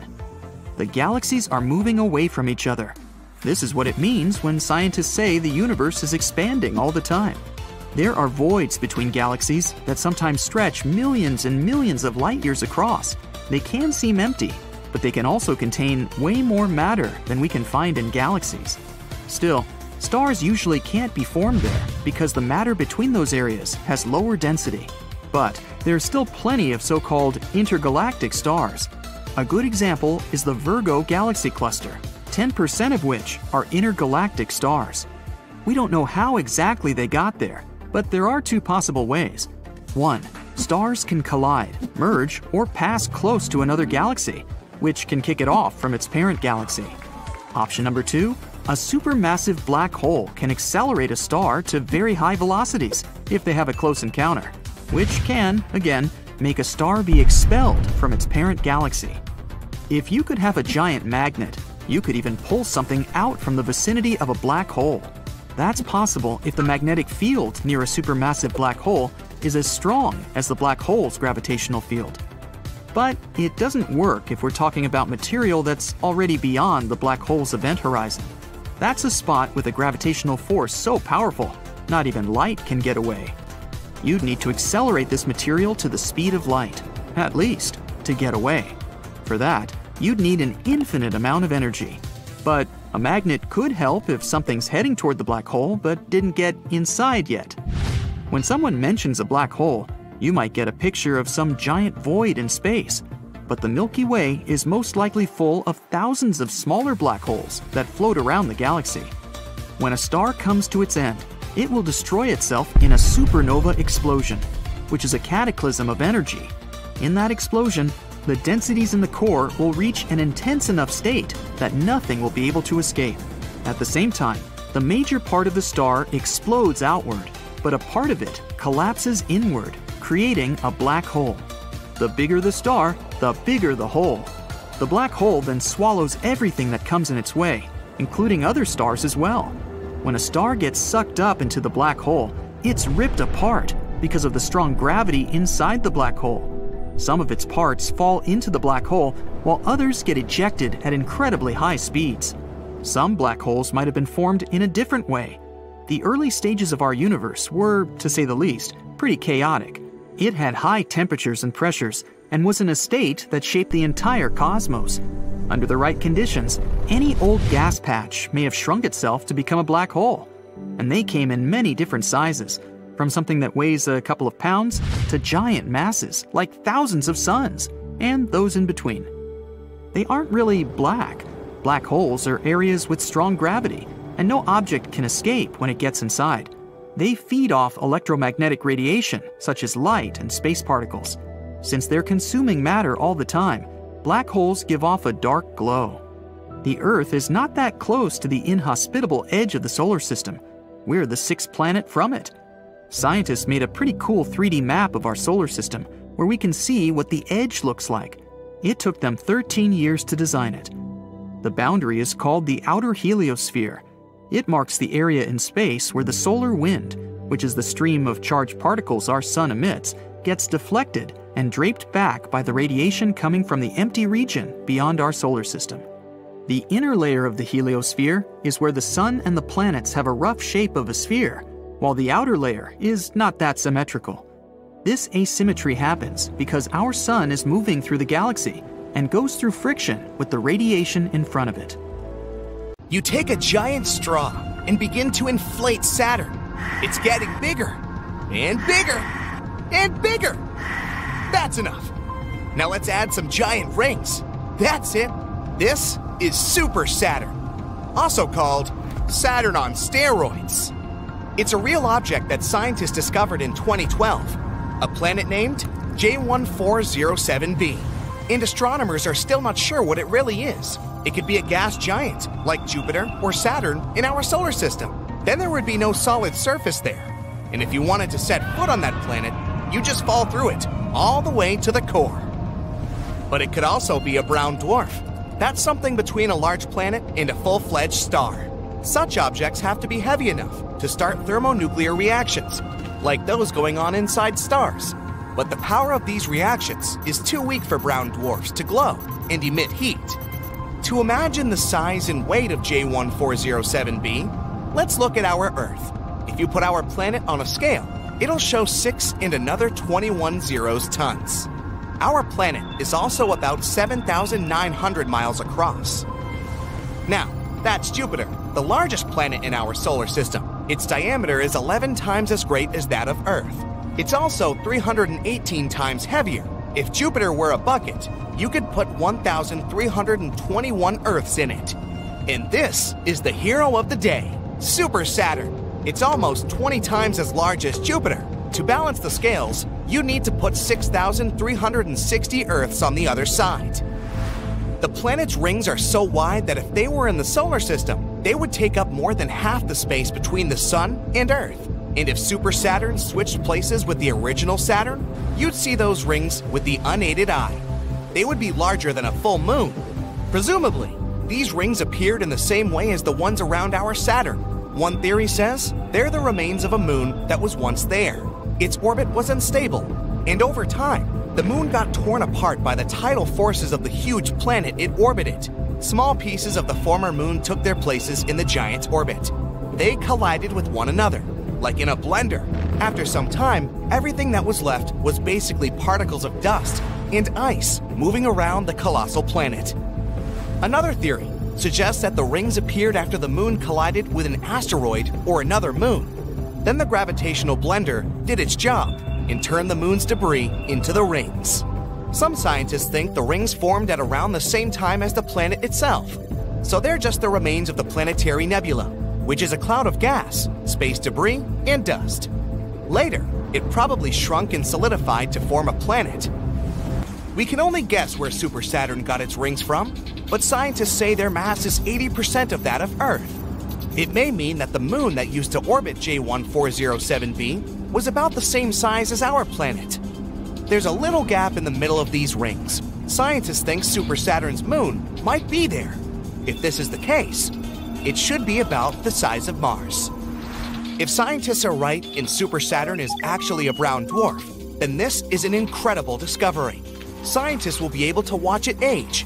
Supposedly, brown dwarfs lose their energy and shrink, fading in the process.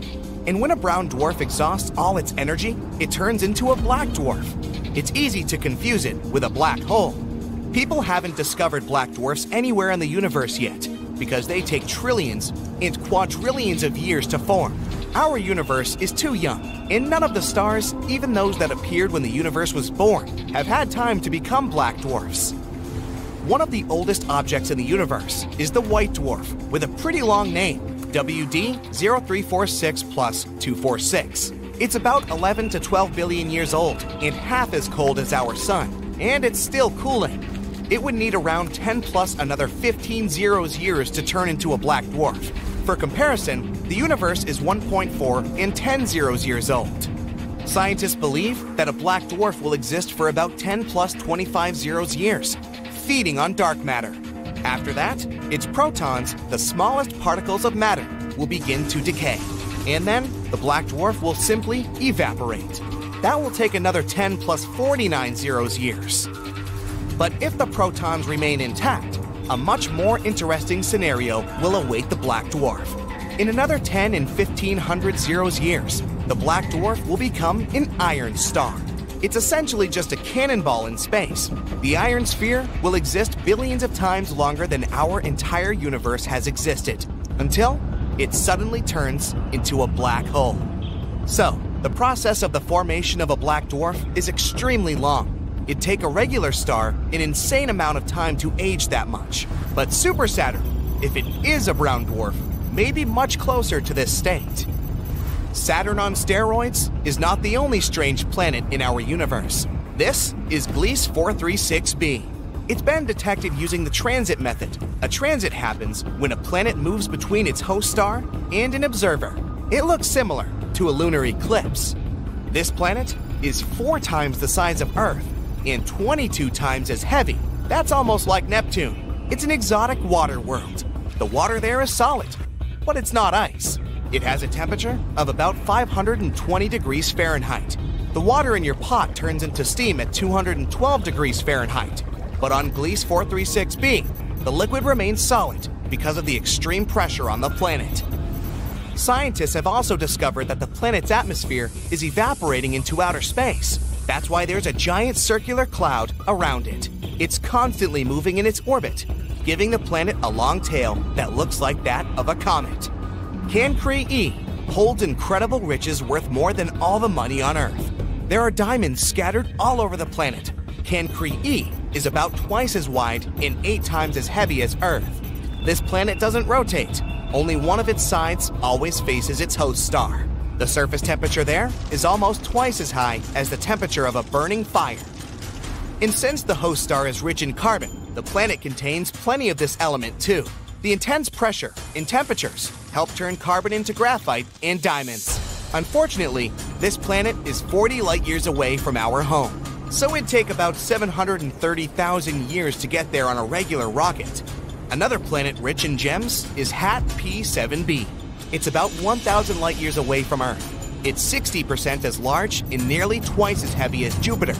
The planet is so close to its host star that it makes one revolution around it in just 2 Earth days. Because of such close proximity to the star, HAT P7b is almost as hot as a white dwarf. If you look at the night side of this planet, you'll see unusual clouds. Scientists believe that these clouds may be rich in corundum material. This is the very substance that forms rubies and sapphires, so it's likely to rain very expensive and beautiful gems there. WASP 12b is one of the darkest planets ever discovered. Only one of its sides faces its host star.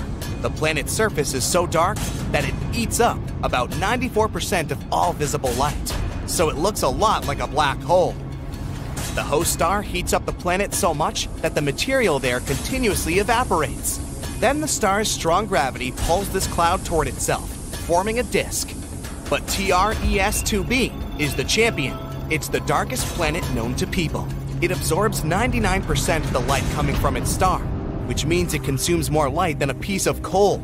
1% of the remaining light looks red as it gets reflected by this gas giant. From afar, this planet looks very evil. One of the oldest planets in the universe is PSR B1620-26b. It's about 12.7 billion years old. This means that it formed about 1 billion years after the Big Bang. The planet is so old that its 2 host stars have had time to evolve. One is a white dwarf. The other is a pulsar that makes almost 100 revolutions per second. Sunrises on this planet must be stunning. Right now, this star system is moving toward a dense cluster of stars. This is likely to lead to a stellar collision, so the fate of this planet is unknown. Kepler 438b is one of the most Earth-like planets. It's only 12% larger and is in the habitable zone of its host star, not too close and not too far away. It's a sweet spot where water doesn't evaporate because of the heat and doesn't turn into ice because of the cold. This planet might host life on its surface. In the future, it may also become a new home for humanity, but it would take people about 470 years to get to this planet, even if we traveled at the speed of light, which is impossible due to the laws of physics. Black holes tearing apart enormous stars, pulsars spinning at incredible speeds and emitting powerful beams of energy, colorful nebulae with fireworks of newborn stars, galaxies of every possible color and size. All of these are found within our universe, but it's not infinite. It has a boundary, a literal wall, and beyond that, there's an absolute nothingness. Right now, we're going to make a journey to that wall. But first things first, our universe is like a humongous nesting doll. If you open it up, there's a smaller one inside. It's a galaxy. Inside that is an even smaller doll. That's our solar system. And the smallest doll of all is the Earth. Each of these dolls has boundaries that we're going to cross. For that, we'll need a spaceship, and a big one. It also has to be able to move 100 times faster than the speed of light. You get on board and start the engines. 62 miles above sea level is our first boundary. That's 10 times higher than passenger planes fly. This point is called the Kármán line. It separates the atmosphere of the Earth from outer space. Now we fly further to the edge of our solar system. We turn on the hyperdrives and fly past Mars, Jupiter, Saturn, Uranus, and Neptune. We've traveled a distance of 100 astronomical units. 1 AU is the distance from Earth to the Sun. And here's the boundary of our solar system, the heliosphere. Here, the speed of the solar wind decreases rapidly. First, it drops from 620,000 miles per hour to the speed of sound. Then, there's a layer called the heliopause. This is where the wind almost vanishes. And then, our ship experiences a bow wave. This is where we feel the force of the interstellar wind, which collides with the boundary of our solar system. When you pass this boundary, you find yourself in the dark of interstellar space. And here, you can find two human-made objects that made this trip for the first time in history. They're Voyager 1 and Voyager 2. Voyager 1 crossed that boundary in 2004. Voyager 2 did it in 2007. These space probes discovered that the heliosphere is not a perfect ball around the sun. Its southern boundary is 10 AUs closer to the star than the northern one. So, we're moving in interstellar space and will soon approach a stone wall around our solar system. 200,000 AUs further, and there it is. This wall of rock is the Oort cloud. In fact, it's a pile of asteroids that surround our world. Scientists speculate that the Oort cloud could be the source of comets and meteorites that fall to Earth, but they're so sparse that we easily fly between them. Now we're in complete darkness. The Milky Way is about 106,000 light-years wide. In a conventional rocket, it would take billions of years to fly across that distance. But you throttle to the max. You masterfully fly past the stars and planets as if on a racetrack. And within minutes, you're at the edge of our galaxy. There's no more interstellar wind. All you see are bright dots somewhere in the distance. These dots are huge galaxies. We need to look at a map to make a route to the edge of our entire universe. You're here, near the Milky Way galaxy. It's part of a cluster of galaxies called the Laniakea supercluster. But even this huge thing is like a little street in a big city. Zooming out, we find Hydra Centaurus supercluster. Thousands of galaxies on the map look like little dots. Maximum zoom out. This is our entire observable universe. We thought it was infinite, but we may have proof that it has a boundary. It's here, 10 billion light-years away from our home. Even if you travel at the speed of light, a trip there would take twice as long as our whole planet has existed. During that time, the sun will either fade away or explode like a supernova, destroying our entire solar system. And if you can live that long and then return home, you will see that our galaxy is there no more. It's long since collided with the Andromeda galaxy and merged into one big cosmic body. Luckily, your ship is able to warp space-time so that this journey will literally take a few seconds. Boom! Congratulations! You've arrived at your destination, the Eridanus supervoid. Some scientists believe this location is the evidence of collisions of our universe with something big enough to leave such a large scar. The Eridanus supervoid is an empty and cold space 1 billion light-years wide. If you think of this void as a cup, it would fit at least 10,000 galaxies, and it appeared after an accident of gigantic proportions.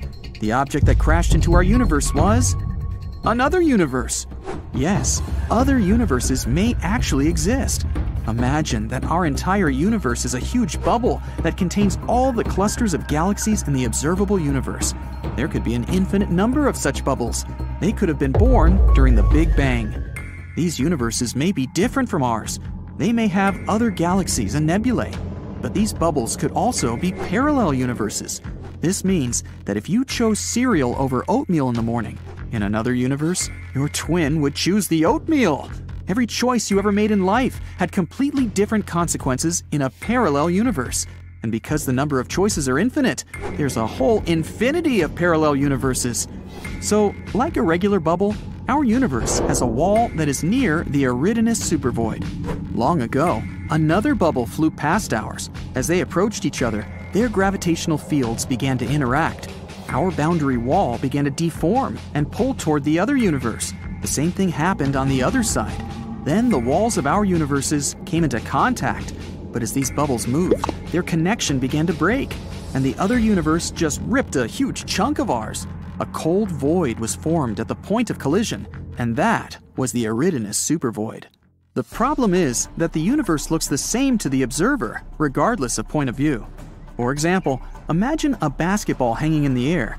Now, if we put an ant on the ball and tell it to find the edge of the ball, it will start running around it, making an infinite number of circles. But the landscape around the ant will not change. All it will see is a rounded horizon. That's because the ball remains the same from any point of view. The same thing happens to us when we try to find the edge of our universe, all because we imagine the world in three-dimensional space, and our view is limited. For example, you see an ordinary square in two-dimensional space, but if you add depth and change the point of view, voila, it's a cube. If we could see the universe in four-dimensional space, a square might be something completely different. But maybe we can leave our home bubble. The key to traveling to another universe might be inside a black hole. A black hole is one of the most mysterious objects in the universe. They're so heavy, they warp not only space, but time as well. It's like putting a heavy boulder on a net. The net will sag, and the closer you get to the boulder, the stronger the curvature is. Once you're in the gravitational field of a black hole, you can't leave it. We still don't know what might actually be in the heart of a black hole. Some scientists speculate that white holes also exist. Theoretically, they should be born along with black holes. Except for the color, they're the exact opposite of black holes. Nothing can come close to a white hole. At the moment, there's no data on such objects, but general relativity theory suggests they do exist. There's also a theory that a black hole may be a passage to another universe. When you get into a black hole, you can come out the other side through the event horizon of the white hole. So you bypass the boundary of the universes and find yourself in a completely different world. But we may have proof that a white hole exists. In 2006, scientists discovered an unusual burst of energy somewhere 1.6 billion light-years away from Earth. This burst was unique. It didn't look like a supernova explosion or even the merger of two black holes. Some astronomers believe it was the birth of a white hole. But because it was unstable, it was destroyed almost immediately. This process was reminiscent of the birth of our entire universe, the Big Bang. So, scientists called it the Little Bang. There are a lot of unanswered questions in physics. How did universal energy and matter appear? Where did gravity come from? And much more. We've been trying for years to get answers to these questions. And one of the people who tried to do this was Paramahamsa Tiwari, the author of the so-called space vortex theory. What is this theory, and what does it say about the hidden laws of our universe? Let's figure it out. Paramahamsa Tiwari was the former executive director of the Nuclear Power Corporation, India.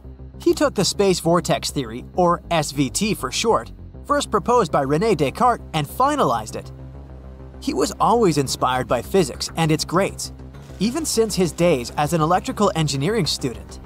After rigorous studies of the laws of physics, he discovered new equations defining matter and the mass and charge of the electron.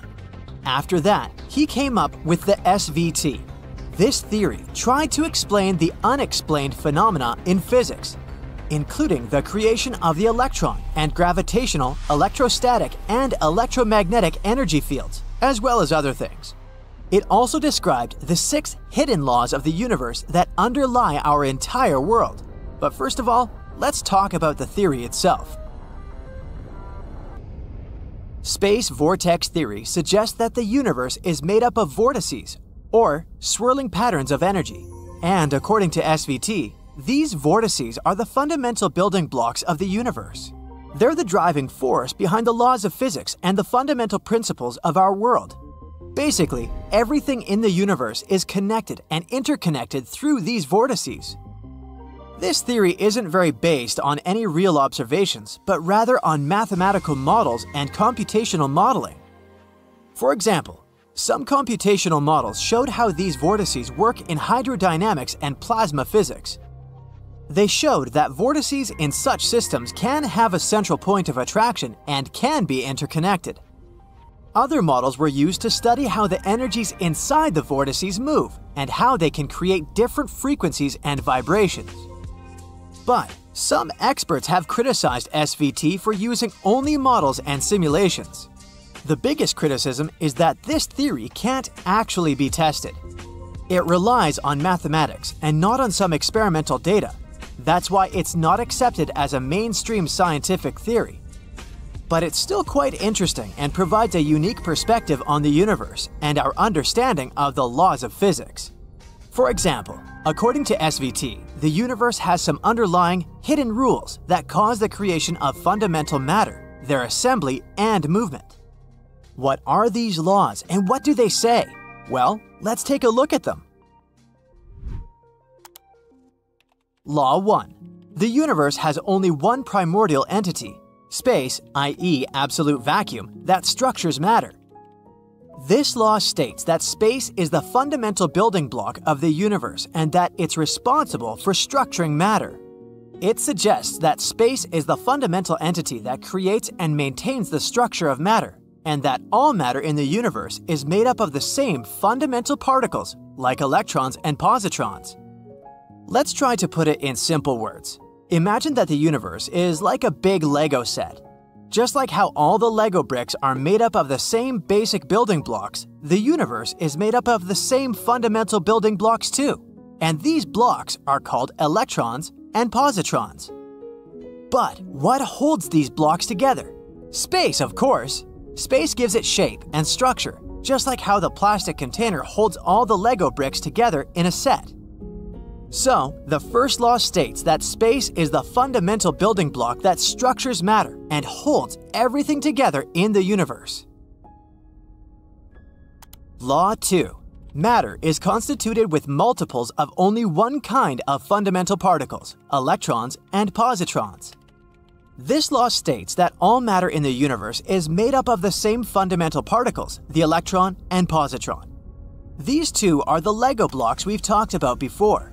And according to the second law, these tiny invisible particles make up everything from a tiny atom to a giant galaxy. Just like no matter what the shape or size our Lego build is, it's still made up of the same building blocks. Law 3. The field distribution in space, as recognized by contemporary physics, linked with and emanating from matter, are effects arising from only one fundamental field in space. This law states that the fields recognized by contemporary physics, such as the electromagnetic and gravitational fields, are effects arising from a single fundamental field in space. It suggests that this fundamental field is responsible for creating everything that we observe in the universe. So let's try to put it simply.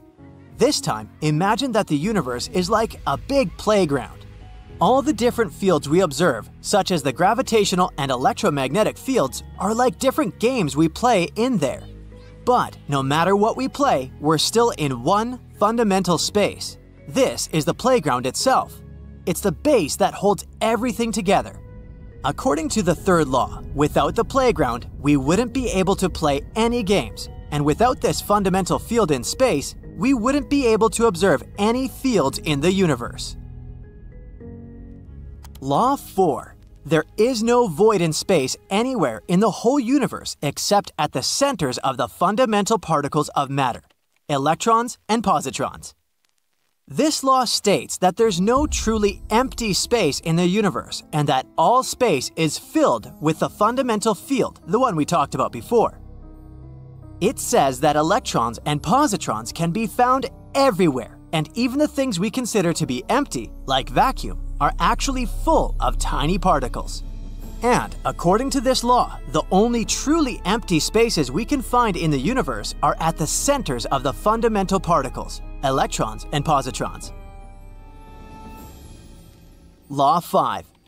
From only one fundamental universal constant, all the constants considered universal in contemporary physics are derivable. This law states that all the constants considered universal in contemporary physics can be derived from a single fundamental universal constant. It suggests that all the constants in physics are interconnected and can be explained by a single fundamental principle. I know you've been doing a lot of imagining lately, but bear with me. This time, please imagine the universe as a big recipe. All the constants in physics, such as the speed of light, the gravitational constant, and the Planck constant, are like the ingredients. They're very different and there are tons of them. But just like how all the ingredients in a recipe are interconnected and come together to make one dish, all the constants in physics come together to make the universe.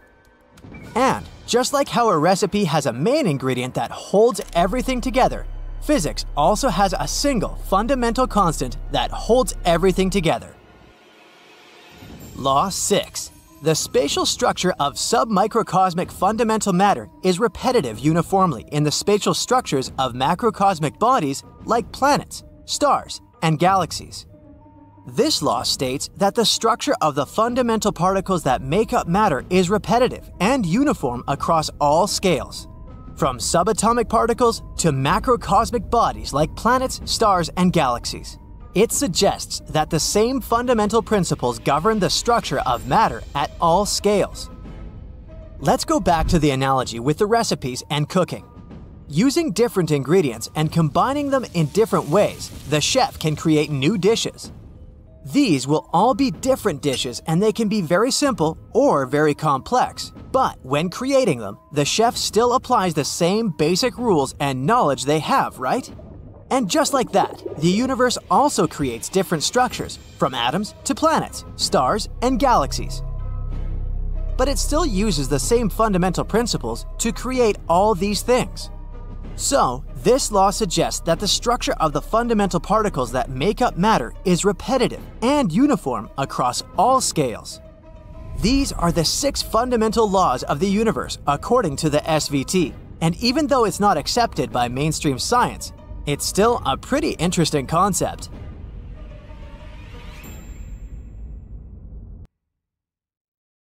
Hundreds of diplomatic spaceships take off from Earth and head into space. When they reach their destination, they're met by hundreds of alien ships. This is humanity's first contact with an extraterrestrial civilization. People managed to detect them not so long ago, in a star system very close to our home. It's Proxima Centauri. This red dwarf star is the closest to our solar system. It's 7 times smaller than our Sun, which makes it only 50% bigger than Jupiter. Proxima Centauri is also 8 times as light as the Sun.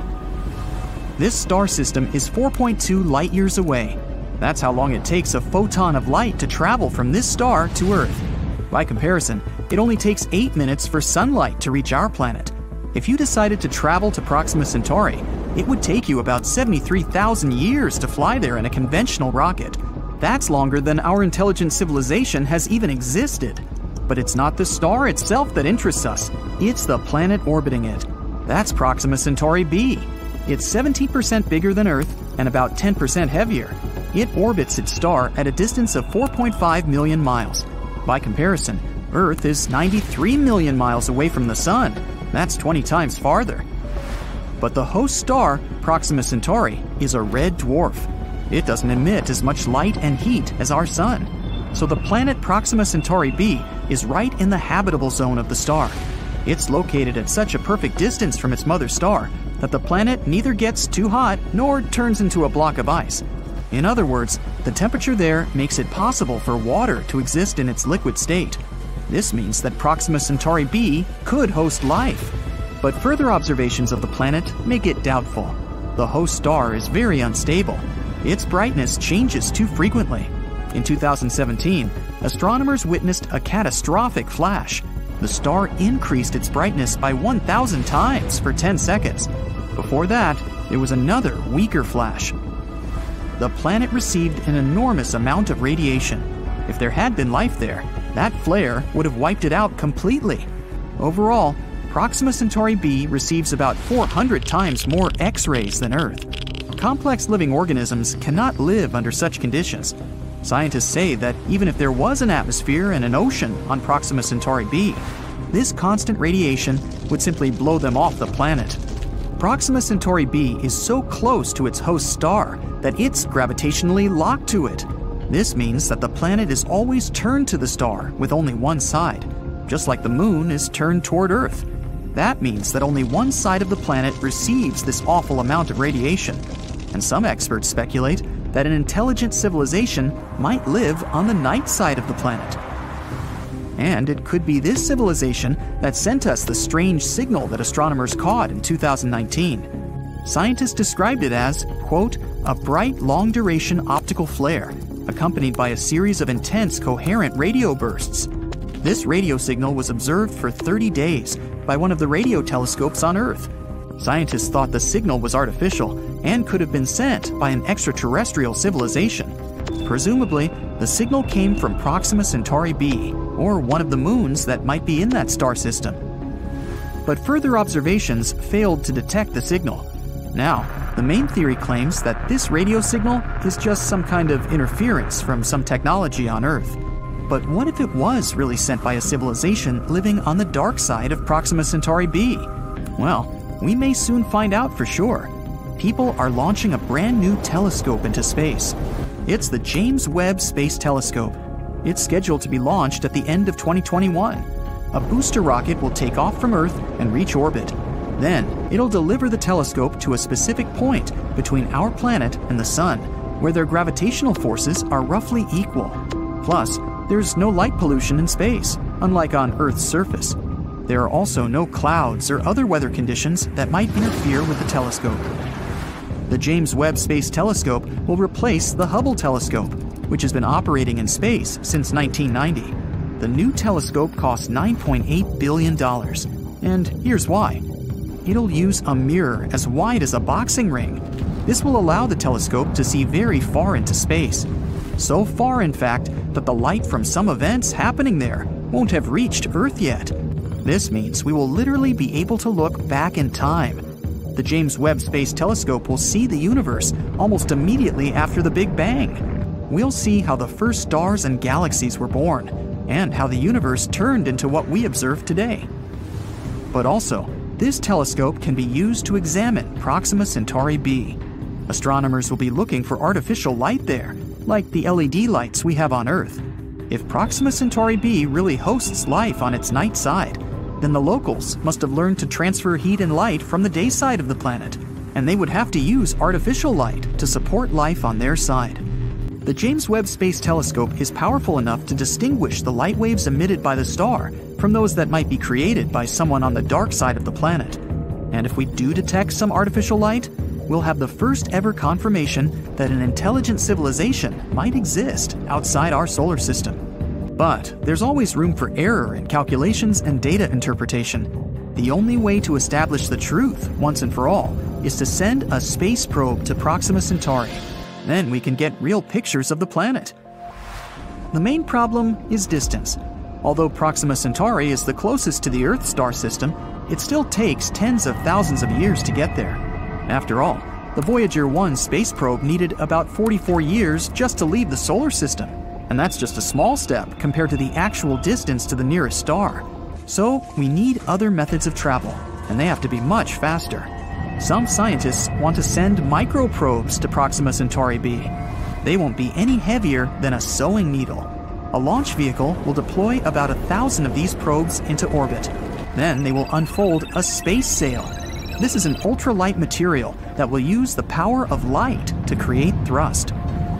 When the sail is deployed, we'll focus a powerful laser beam onto it. This will accelerate the probes to about 20% of the speed of light. This will be an absolute speed record by our standards, but it'll still take about 21 years for these probes to reach their destination. And we'll have to wait for about 4 more years just to get the first signal from them. The Proxima Centauri star system isn't the only potential world to host life, and one of the tasks of the James Webb Space Telescope is to look out for other worlds. The telescope's powerful instruments will allow it to find relatively cold planets where temperatures are close to those on Earth. We'll be able to study in detail around 24 nearby star systems, and we'll be able to detect not only planets themselves, but also their moons. Scientists expect a boom in the discovery of exoplanets. From the start of the telescope in 2022, we'll constantly be detecting new worlds and learning more about those already discovered. The James Webb Space Telescope will allow us to better study our own solar system, Jupiter's moon Europa, for example. Scientists believe there might be water there. Although Europa looks like a block of ice, the moon's gravitational interaction with Jupiter heats its core. That likely makes the ice deep below the surface melt. So there's likely to be an ocean under the ice crust. Similar conditions could exist on Enceladus, Saturn's moon. This moon is geologically active. There are geysers that burst out of the cracks on the moon's surface. The James Webb Space Telescope's infrared instruments will be able to explore Europa and Enceladus in search of biosignatures. Those are the traces of life activity of living organisms or bacteria. This telescope is scheduled to operate for about 6 years, but in the future, we'll launch an even bigger one. It's called LUVOIR, which stands for the Large UV Optical Infrared Surveyor. Its mirror will be twice the size of that of the James Webb Space Telescope, and almost 7 times the size of the Hubble's. The telescope is scheduled to be launched in 2039. We'll get it into orbit with the help of a super heavy rocket. Then we'll have to deliver the telescope to its destination, 1 million miles away from Earth. And then it'll begin its observations. We could learn to travel faster than the speed of light by that time. Then, if we find a potentially habitable planet with the help of the telescope, we can send a space probe, or even a team of explorers there.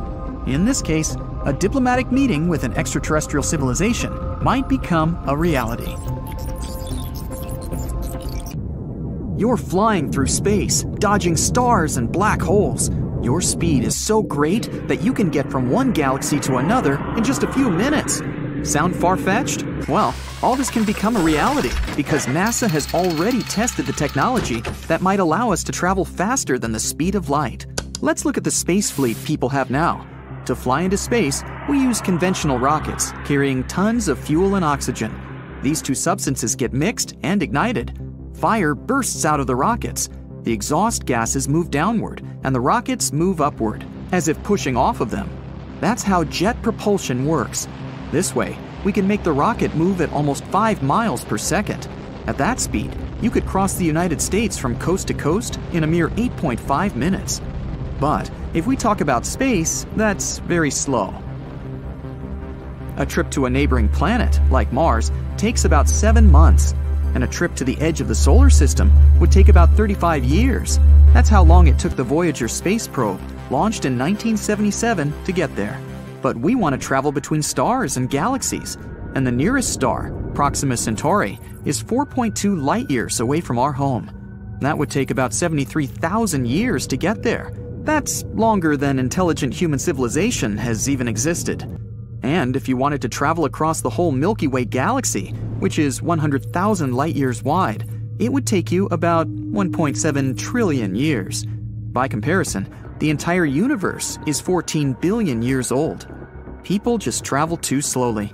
But even at the speed of light, it would still take 4.2 years to travel to the nearest star. And you'd spend 2.5 million years to get to the nearby Andromeda galaxy. But we can't accelerate like this. That's because the laws of physics say that an object with mass can't travel at the speed of light. A photon of light has an infinitely small weight. But if you want to accelerate even a tiny grain of sand to that speed, you'd need an infinite amount of energy. maybe even more than the entire universe has. But scientists might have found a way around the laws of physics. To create thrust, you need to push off of something. Ships need water. Planes push off of the air. Rockets use the fuel they burn. But this thing, the M drive, works in a different way. A powerful magnetron, like the one in your microwave, sends waves into this cone. It's a resonator. It makes the waves inside bounce off of one of the walls and hit the others. As a result, we have a weak force at the narrow end of the cone and a strong force at the wide end. And if we analyze this powerful force, we'll see that it is directed toward the wide end of the cone. So, the thrust will be in the opposite direction. Now, let's make this model much, much larger and put the M drive on a spaceship. The narrow end of the cone faces up. The wide end is turned downward. The magnetron starts to work. The resonator creates thrust, and the rocket takes off. It makes no noise and doesn't emit any harmful gases at all. This mechanism can accelerate the rocket much faster than we do with tons of fuel. In theory, we could even reach the speed of light. Sounds great, but in reality, it isn't. Although the inventor of this device tried to prove the M drive works, no independent experiment around the world has shown positive results. NASA sponsored the construction of such a machine in a laboratory, but it didn't create any thrust during the research. Another option that would allow us to travel much faster than the speed of light is the Alcubierre bubble. A Mexican scientist has figured out a way to use the general theory of relativity without breaking the laws of physics. Let's say we have a spaceship on a space-time blanket, and it needs to make a trip to the other end of the blanket. Instead of just moving from point A to point B hundreds of thousands of light years away, the ship starts pulling the blanket toward itself. As the spacecraft folds the blanket, point B moves toward it. Now the ship needs to travel a much shorter distance to point B. It makes a quick trip and then straightens the time-space blanket back to normal. Voila! So such a spaceship doesn't need powerful engines that will burn tons of fuel and oxygen. It would move in a kind of bubble. But the hardest part is creating such a bubble. To do this, we would need an amount of energy roughly equal to the mass energy of all of Jupiter. That's more than we can produce on Earth. And still, scientists are planning to test this technology on a small space probe the size of Voyager. But this experiment might last for decades, or even centuries. Now scientists are trying to reach at least 20% of the speed of light using a laser. And they're planning to get to Proxima Centauri in about 30 years. It's likely to happen like this. A mothership will launch from Earth. It'll carry thousands of fingernail-sized space probes. After reaching orbit, the mothership will launch the probes into space. Each probe will then deploy a sail, a thin, reflective piece of material the size of a parking lot. Then people will focus a powerful laser beam from Earth directly onto the probe's sails. This will give them an acceleration 1,000 times as strong as the acceleration of free fall on Earth. One by one, the probes will launch and head for their destination. We won't even have to maintain that laser beam all the time. If you turn off the engines of a regular ship on the water, it'll start to lose speed due to friction with the water. But space is an almost perfect vacuum. There's literally nothing there. So there's no friction. All we have to do is accelerate the probes to the needed speed. At 20% of the speed of light, these probes could reach the Sun in just 40 minutes. But instead, they will head for the star Proxima Centauri. After about 30 years of travel, 4 more years will pass before we get a signal from the probes. There are several exoplanets in this system, and some scientists hope to find at least traces of life there. But this sail technology can be used in space even without a powerful laser.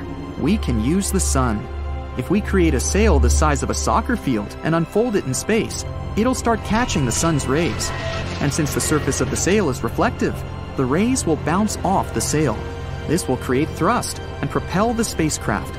One disadvantage of this technology is that we can only use it inside the solar system. In cold interstellar space, the sail won't be able to catch the Sun's rays or solar wind. Another candidate for faster-than-light travel is an ion thruster. Like a conventional rocket, a spacecraft with ion thrusters would be propelled by gas ejected outward. Only, in this case, the gas would be ejected not because of fuel combustion, but because of an electric field. We'd need to create a powerful electric field inside the engine. particles of gas passing through this electric field would get accelerated and ejected outside. This would create thrust.